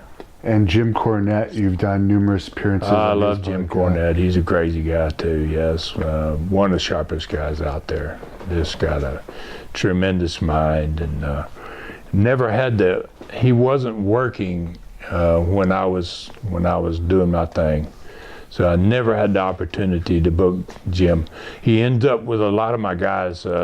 Midnight Express started with me. Condrey, used to be Condrey, Rhodes, and Norvell Austin. Yeah. They were the first Midnight Express, and then Jim gets a hold of Condrey, and then he changes the teams around, the guys around. But that's a great gimmick, and just Cornette managing him. He's just such a talent, just a tremendous guy too. Nice guy. Any funny stories about him losing his temper? I'd never spent a whole lot of time with him, but I'd done Jim Cornette, Super Studcast too. And that was a fabulous one. I mean, we talked about everything. I didn't realize how much he knew about me and how much he remembered about me. But he came to Knoxville in 1978 when we were just doing tremendous business, and they had a fan convention there. And Jim was in charge of the fans. He was the top guy there, and he really just I got an award. He presented me an award that year for whatever the contributions to wrestling or whatever the award was for or whatever. But and he was just a big mark at that point. He wasn't wrestling at all. And I love his stories about how he got in the business. Truly amazing how he got to be where he is now from where he started. Do you want to set the record straight about, on your Wikipedia, it says that you helped bring WCW to the Knoxville territory in later years? I don't know what they're talking about there, I'm not exactly sure. I didn't have anything. I was out of wrestling in 1988. I had USA Wrestling in 1988. And for 6 months, I operated in Knoxville. I went back there after we sold Southeastern Wrestling, Continental. We sold Continental, and I never wrestled after that. I got in hockey. 2 years later, I got in hockey, and I only saw WCW. I don't think WCW was even in existence in 87, 88. No, I think they bought it. Turner took over around 89, 90. Yeah, I never had any relationship. I used to go to Miami, but when I lived in the Keys, when Flair would come and Arn would come, and I would go up there and see some of their stuff in Miami, just to go in the dressing room, say hello to them. Savage used to be buddies with Randy. So I would just go in there, and it was like an old homecoming. Guys would go, "Hey, Ron, geez, how you been, man?" Now you mentioned your buddies with Savage. You must have a Randy Savage story for us. Oh, geez, Randy never wrestled for me. He'd actually wrestled against me. He wrestled in that 1979 war. He wrestled with those 5 guys. They came down out of Lexington, Kentucky. They were operating up there as ICW or whatever the name of their company was. Yeah, that was it. Yep, and so they came down, and he wrestled against Garvin and Orton Jr. and probably Roop too. I didn't spend any time with him back in those days. I met him basically when those WCW days, and I was really surprised the first time I went up to Miami. I got on an elevator, and I can't remember what building we were in, and it was me and Randy, and he was so nice. He was like, "Ron, gosh, man, I've always wanted to meet you, man," he was a nice guy, though. I ran into him several times after that. We had a fan question, and they were asking if you think Jimmy Golden could have been a bigger star in WCW under a different gimmick than Bunkhouse Buck. Probably, yes, probably so. I mean, I don't know who came up with that gimmick. Obviously, putting him partners with Slater is a good part. I mean, Dick's a great worker, and I could kind of understand that. Jimmy Golden is one of the most underrated wrestlers of all time, probably. he was super talented, could do babyface, could work babyface, was a great heel. Jimmy I got some Jimmy stories. I mean, obviously he's my cousin, you know. I mean, we grew up together, and I got a motorcycle story. He had a motorcycle, and I was about 12 years old, and he was probably 10, and he talked his mom into buying him a motorcycle, and I wanted to ride it one day. And I said, Jimmy, let me ride your motorcycle. No, you don't know how to do it. You don't know how to ride it. And my grandma was out there, and she said, well, yes, he does. He knows how to ride. Well, I didn't know how to ride it. You know, and I got on his motorcycle, and there was a milk barn about probably 50 yards away from where I got on it, and I just hit the gas and didn't know how the brakes, didn't know anything about it. And I took right straight off of that barn. And next to the barn was a fence. And I ran through the fence. In fact, I just turned a little bit to the right. I had to probably kill myself. Headed right toward concrete barn, and turned and went through the fence. And his motorcycle went on out and it was been raining, and there was a lot of mud out there, and it fell on its side and was still cranked, and it was throwing mud all over me, and I kind of got a little tore up in a few places. But Jimmy came right by me. He wasn't concerned about me at all. He just ran right by me and right to his motorcycle. Oh, he's crying and all mad. Oh, look what you did to my motorcycle. Jimmy is a great, great guy, though. I love him, man. Another fan question is they want to know, Nellie Sashett actually wants to know why Ron Wright called you a Jew on USA Wrestling. I don't remember that, but Ron Wright is a super character, man. I just heard your chisel story about him, actually. Oh, yeah, man. I mean, his chisel and, so much. Ron Wright, one of the best stories about Ron Wright is he had such tremendous heat up there in Southeastern. And he had tremendous heat long before I came there. That was where he was from, up in that area.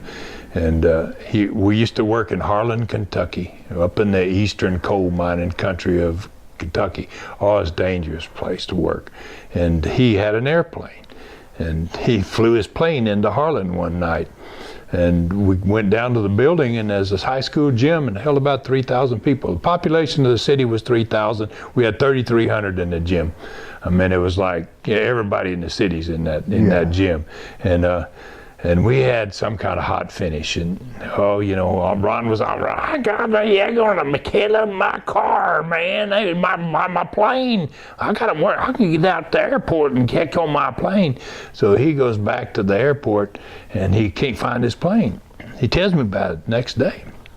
I said, what happened? What's the deal with your plane? He goes, well, I went back there to the airport, and he said, my plane wouldn't park where I left it. And he goes, and I see this smoke over there at the end of the runway, and it's a big drop off on those mountains there. They build those airports in that part of the country. They just shave off the top of a mountain, and there's big drop offs off there every airport. At the end of the runway, it's no runway, it's gone. And I said, well, what was the smoke all about? And he goes, well, Ron, I go over there, and he goes, I'll be damn, I look off the mountain there, and he says, that's my airplane down there. He said, they done chucked the chucks out and underneath my tires, and they pushed my airplane off the mountain, Ron. His plane burned up. I got a tremendous Ron Wright story. He's a big, big character, man. And another fan, Todd Flynn, wanted me to ask you what would happen if Bob Roop walked into the room right now. Man, I don't know. I have forgiven all those guys except for Roop. I have never seen Roop since. I don't know. I really think that a lot of that war was Roop.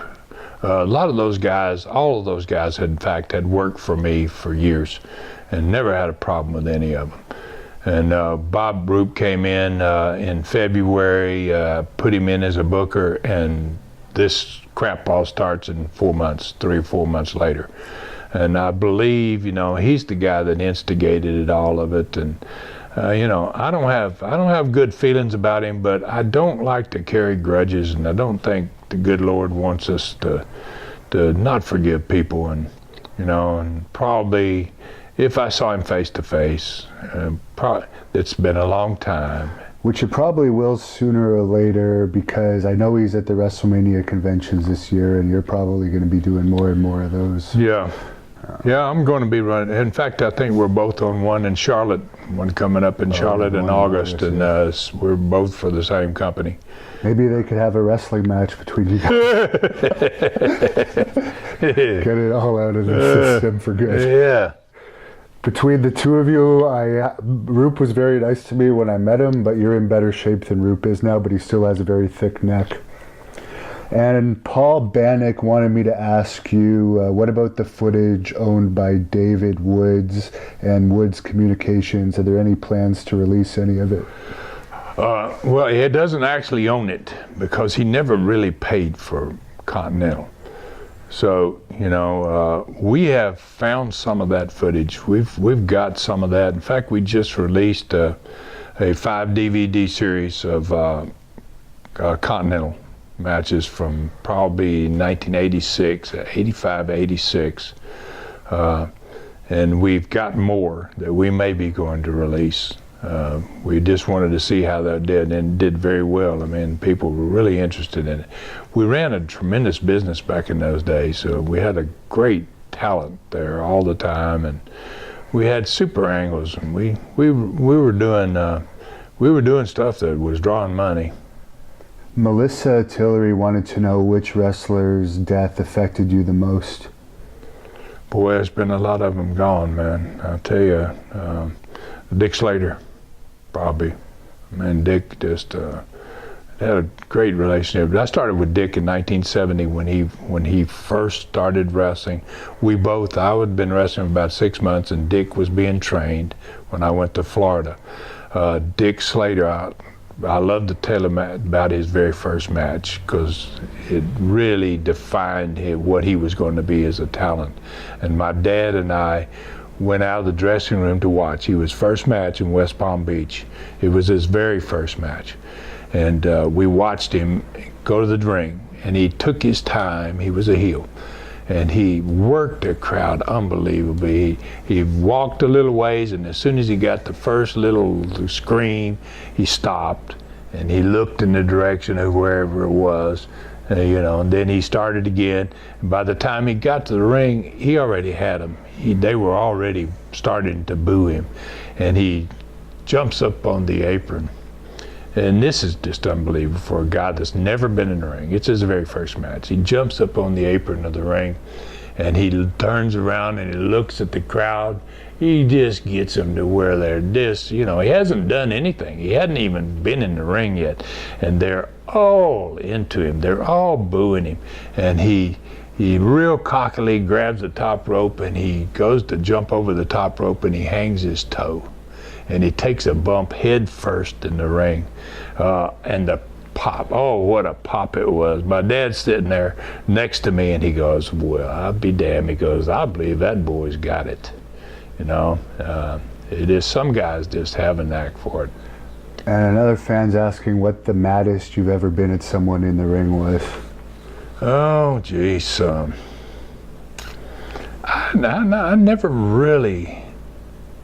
never had a problem with the people in the ring. A lot of guys thought I was stiff.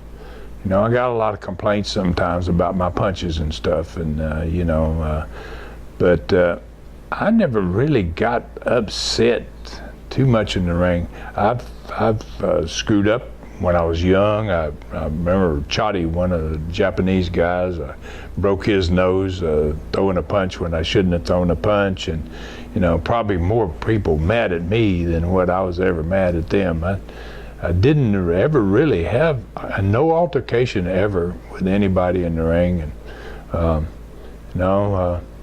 and probably a lot of that is out of respect because I came up from a wrestling family. I also spent some time in the snake pit in Florida early on, wrestling with Roop, Matsuda, Briscoe, you know, that type of stuff.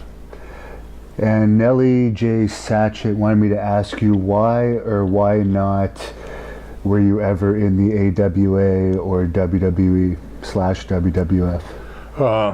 Well, I'd actually worked for Vince Sr. in New York City, Madison Square Garden in 1973.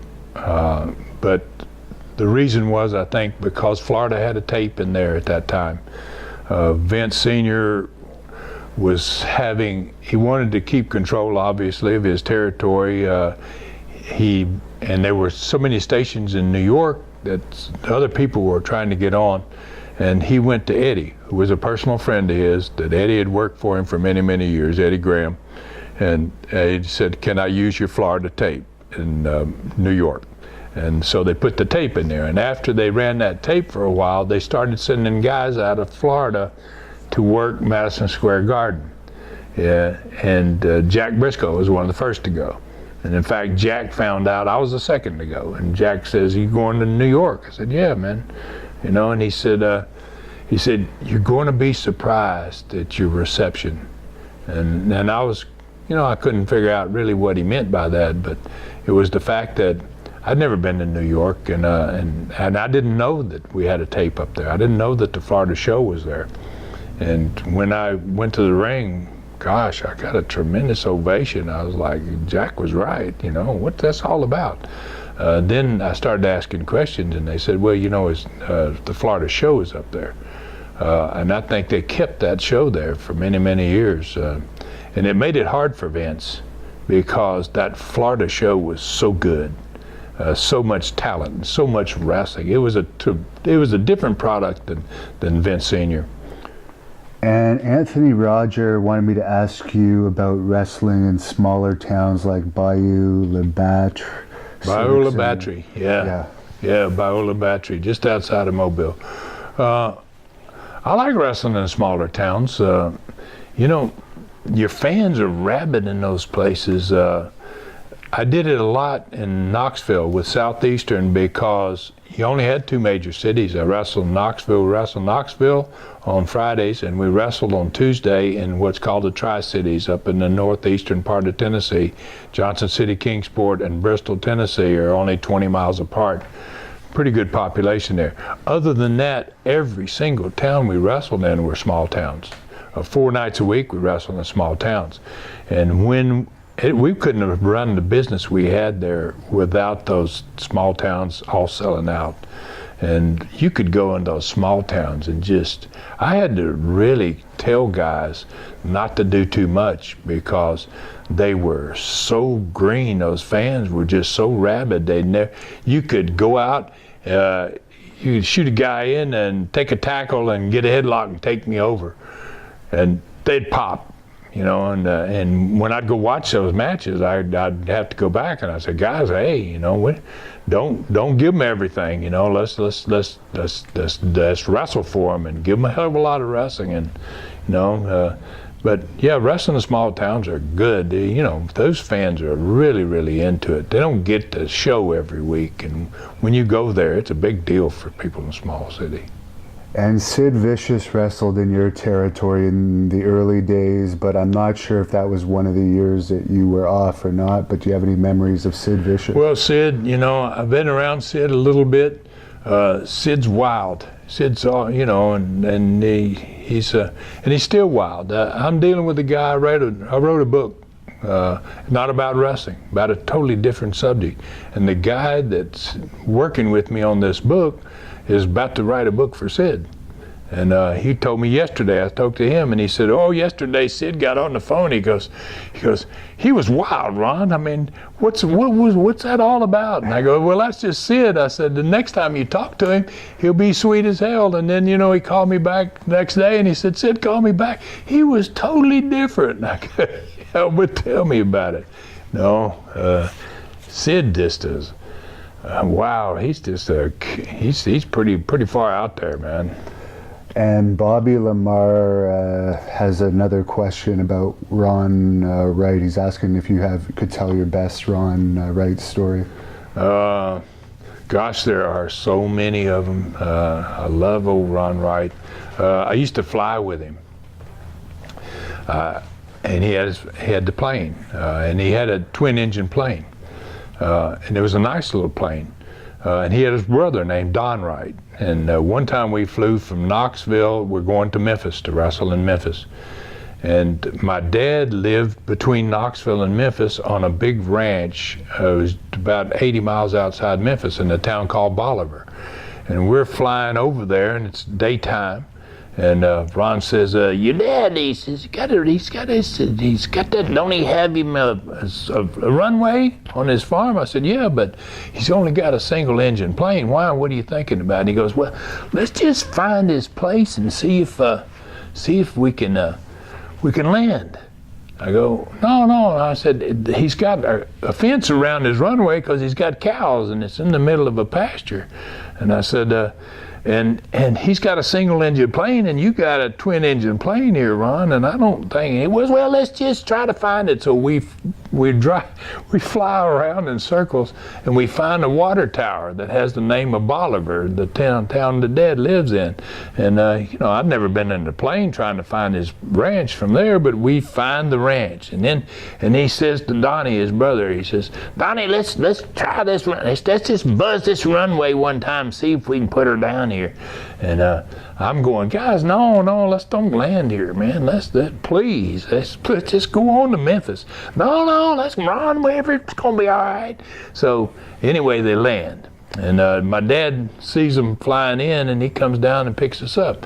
And we go up to his house, and we have some coffee. And then he get ready to go back to get on the plane. And I got my bag off the plane when we got off. And Ron said, "What are you doing?" And I said, "I'm not going in. I'm not flying out of here with you guys." And he said, "Why?" And I said, "How do you think you're going to get this plane off this runway? You got that fence down there at the end, the whole deal?" And he goes, and he looked at his brother and he goes, "Donnie, you may be right." He said, "You think we can get this thing off there?" So we go down and they get on the plane. And Ron Wright opens his window from this little cockpit window, and he says to me, he says, "Ron, get on that wing over there and hook your arm around the end of that wing." And he says, "Buddy, get on that other wing and hook your arm around them there." And he says, "I'm gonna hit it, and I'm gonna hit her real good." He said, "Just hold on till I scream at you, let her go." He said, "We're gonna try to get a little slingshot here, kind of like flying off the deck of an airplane, of a aircraft carrier, right?" And I'm like, "Oh my God, these guys are gonna die here, man. We'll watch these boys die." And he puts his feet on those brakes, and that plane is like bumping and jumping, and we're holding it as much as we can. And he said, "Let her go!" And we just took our arm down, and he got a little boost and shot off pretty good. And then he missed the fence about probably 6 inches, but I'm like, "Oh my God, these guys I don't know how the heck he's alive." And there's another question on here that wanted to know how you got into basketball, or hockey, sorry. The hockey business as a hockey promoter. Well, that's a good story. I had a friend I'd been out of wrestling for a year, and I had a good friend that had been in the wrestling business with me, and he was working for Wells Fargo. And there was a hockey team in Knoxville. It was an East Coast hockey team. They only had 4 teams in that league. And he said, "Have you ever been to a hockey game?" And I said, "No." I said, "I've seen it on TV, but I've never been to a live game." And he goes, "Well, let's go down here and just watch the hockey game, So we go and buy a ticket, and we sit in the stands, and I'm pretty unimpressed. The way, it was nothing happening at the beginning of the game. There were maybe 800 people in a 8,000 seat arena, and it was like, I'm like, what do you got me here for? Well, let's just watch this. And then second period, about 10 minutes into the second period, the 2 guys threw down their gloves, and all of a sudden everybody stood up, man. They got into a fight. And, I looked at him, I said, "Damn, I can identify with this. This part of it I can kind of understand, man." So I told him, let's go talk to the people at the building here and see what the hell this is all about. So I'll go to the management of the building, and they knew me because we'd rented that building, the Coliseum, there for years. And they said, what do you want to do, Ron? I said, I want to talk to these guys about what this cost. How do you get into this? And the whole damn deal. So they gave me the guy's name, and I talked to them. They were out of Roanoke, Virginia. And so I drive up to Roanoke, and they say, what do you do?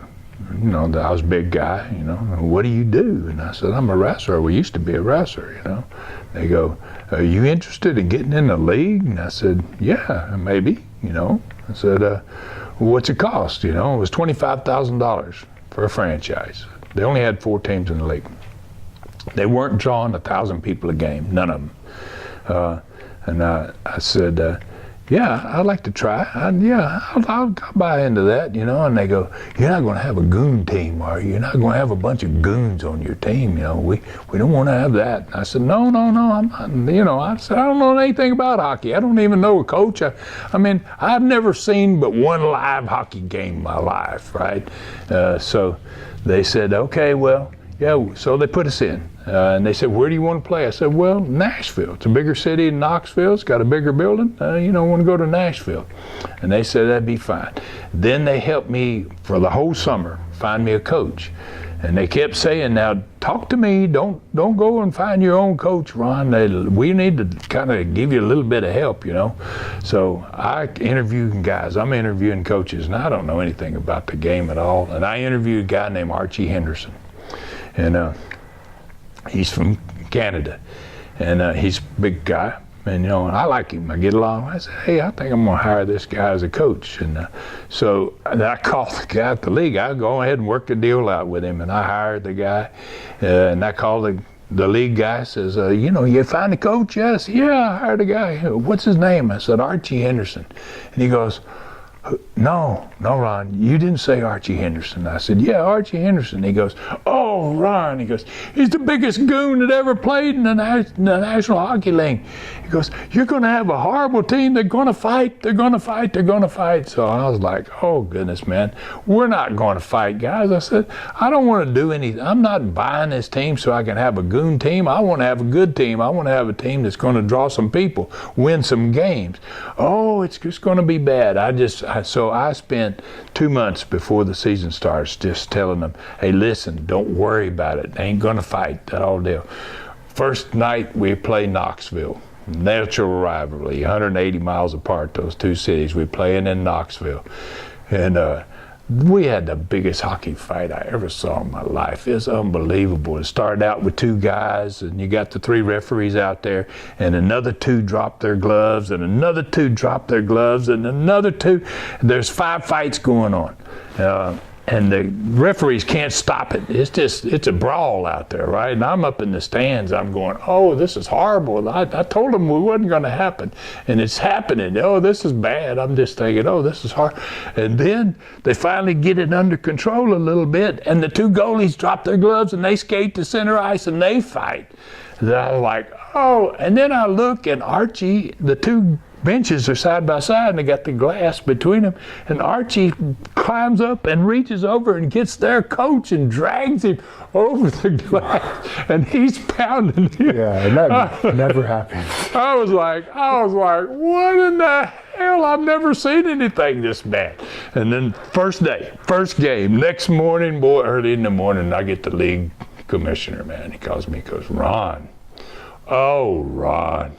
He goes, oh, what is it, 212 penalty minutes? He goes, oh, man. He says, you had the coaches fighting. I said, man, I wasn't in charge. I said, I'm sorry. What can I tell you, And, we did great business, though. We took that league from a 4-team league. It's the biggest hockey league in the world now. The same East Coast is still out there, and they got teams all the way into Alaska. Yeah, minor league hockey, other than NHL.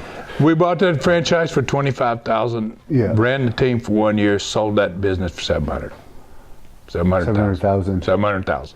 Paid $25,000 for the franchise. So what was that team called again? Just Nashville Knights. Nashville. And now they got the Predators there. I mean, you know, So technically you started we hockey in basically Nashville. brought hockey to the South. And not only we bring it to the South, they said when we started, first day I did an interview and I said, I'm bringing a hockey team to Nashville. And they went, all the sports writers went, oh my God, are you kidding? I go, yeah, you won't draw 300 people. They were just down in it horribly. And so I promoted the hell out of it. We did all this crazy stuff. We drew 6,000 people the first night. The biggest crowd the league had ever even thought about having, averaged 5,500. Next year, bought another team in the same league, Cincinnati, averaged 10,000 a game for 5 years. Just free. Oh, I mean, we never had a championship team, never even got in the playoffs but one time, and drew 10 times what everybody else was drawing. So when you got out of hockey, that was your retirement, basically. Well, I retired. I went to Keys, and I wrote a book. I wrote a book. It's about it's not about wrestling.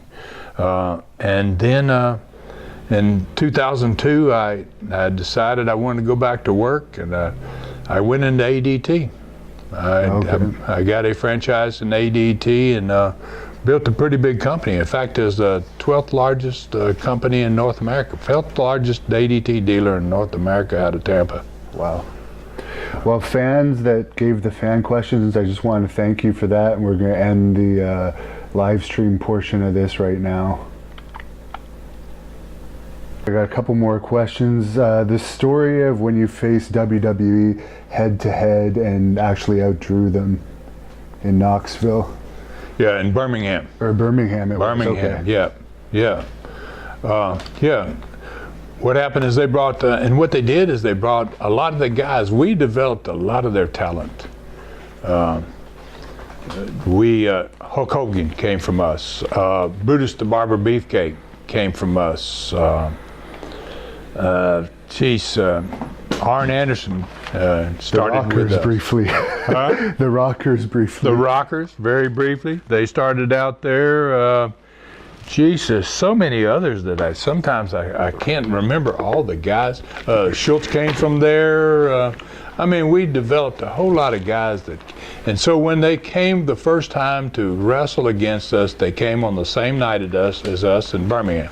We ran on Monday nights, and they ran across the street from our building. Our building held about 7,000 people, about Well Auditorium, and they ran in the Coliseum, the Birmingham Coliseum, and it was a much bigger building.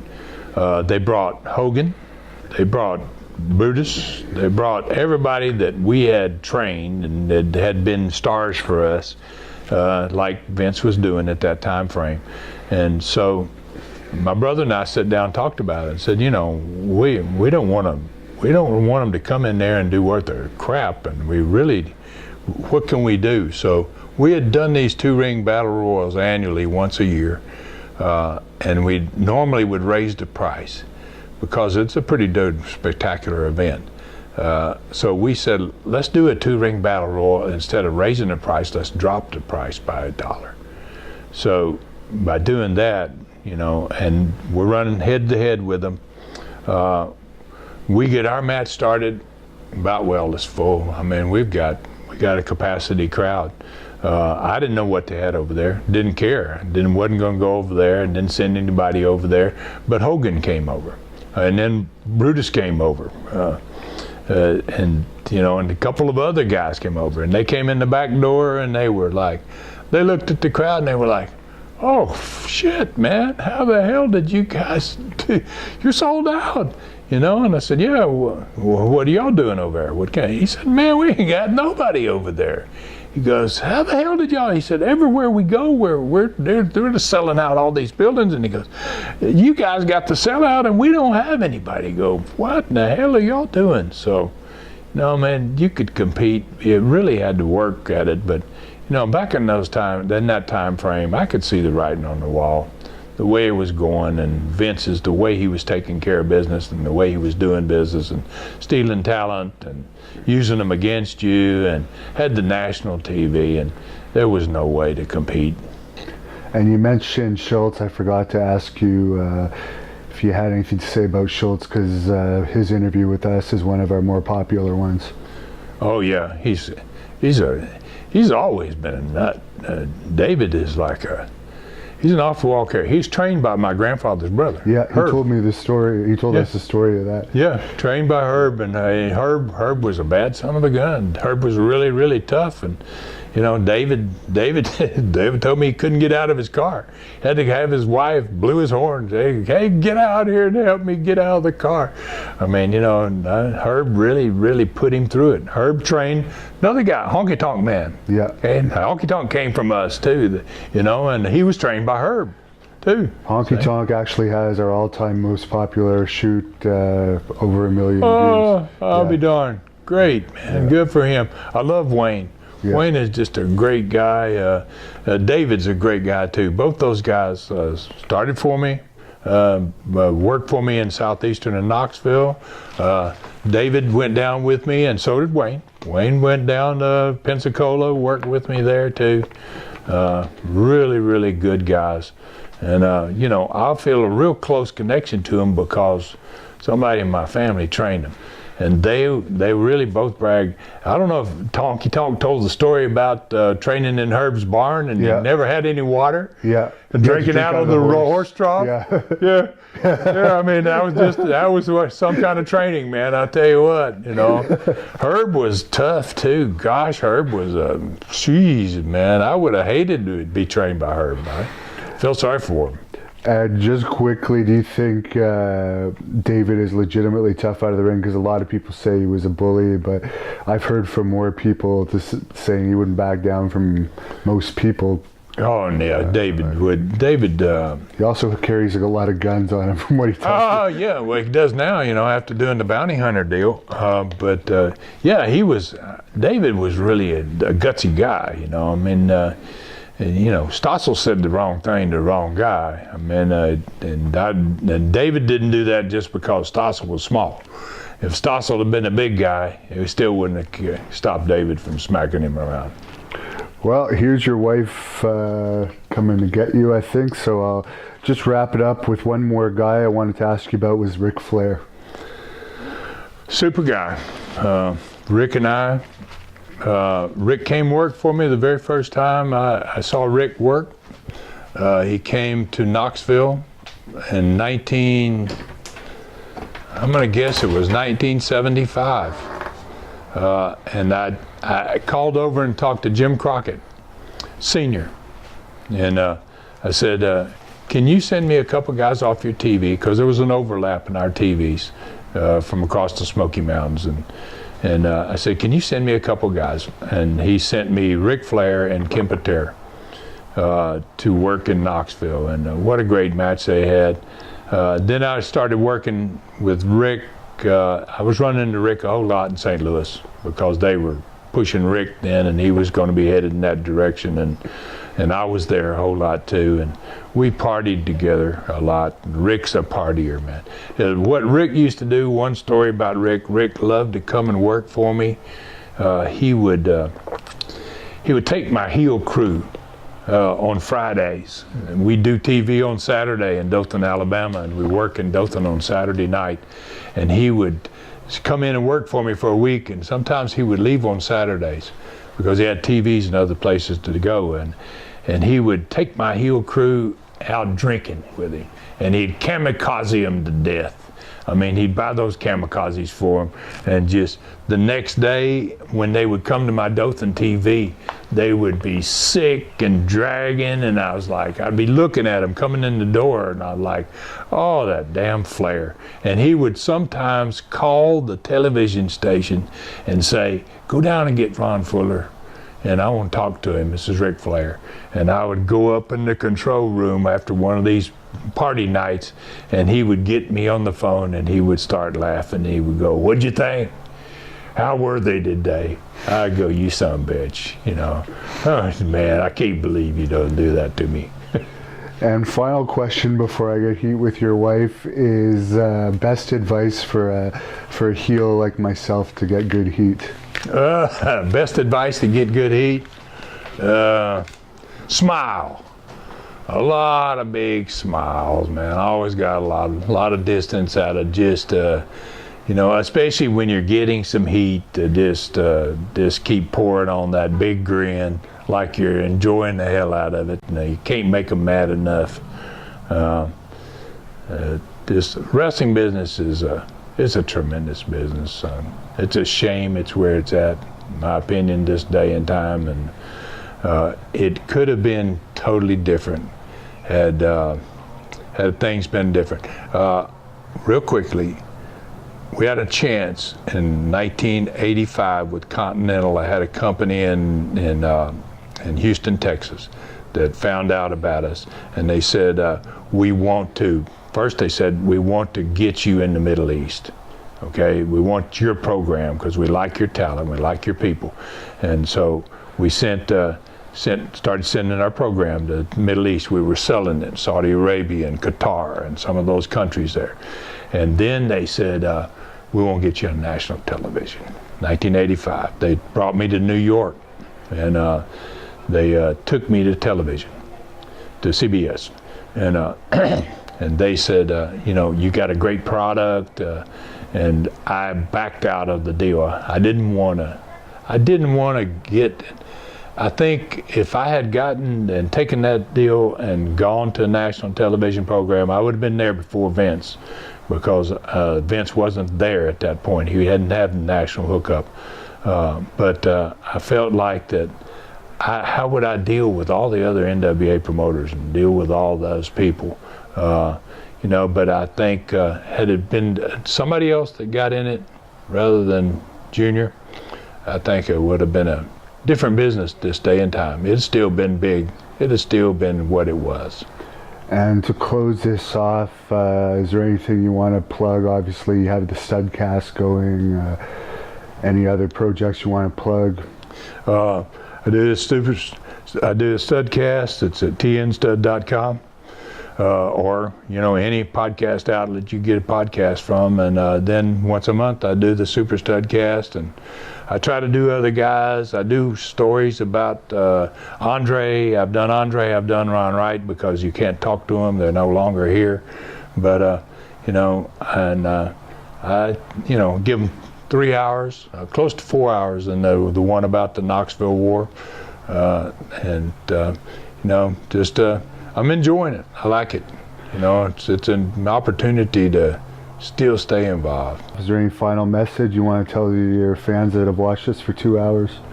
Well, thank you very much for watching it, for one thing. As well as new viewers, let me just say this, because a lot of us are Canadians that watch this channel. Yeah. So just I thank everybody for watching, and we're just old Southern boys, man. That's kind of where a lot of stuff, it's different. The sport is so varied. It was back in our time frame, from the 40s and the 50s, and time of my grandfather, and the 20s and the 30s. We've seen it all, and just keep watching. It seems like old school is cool.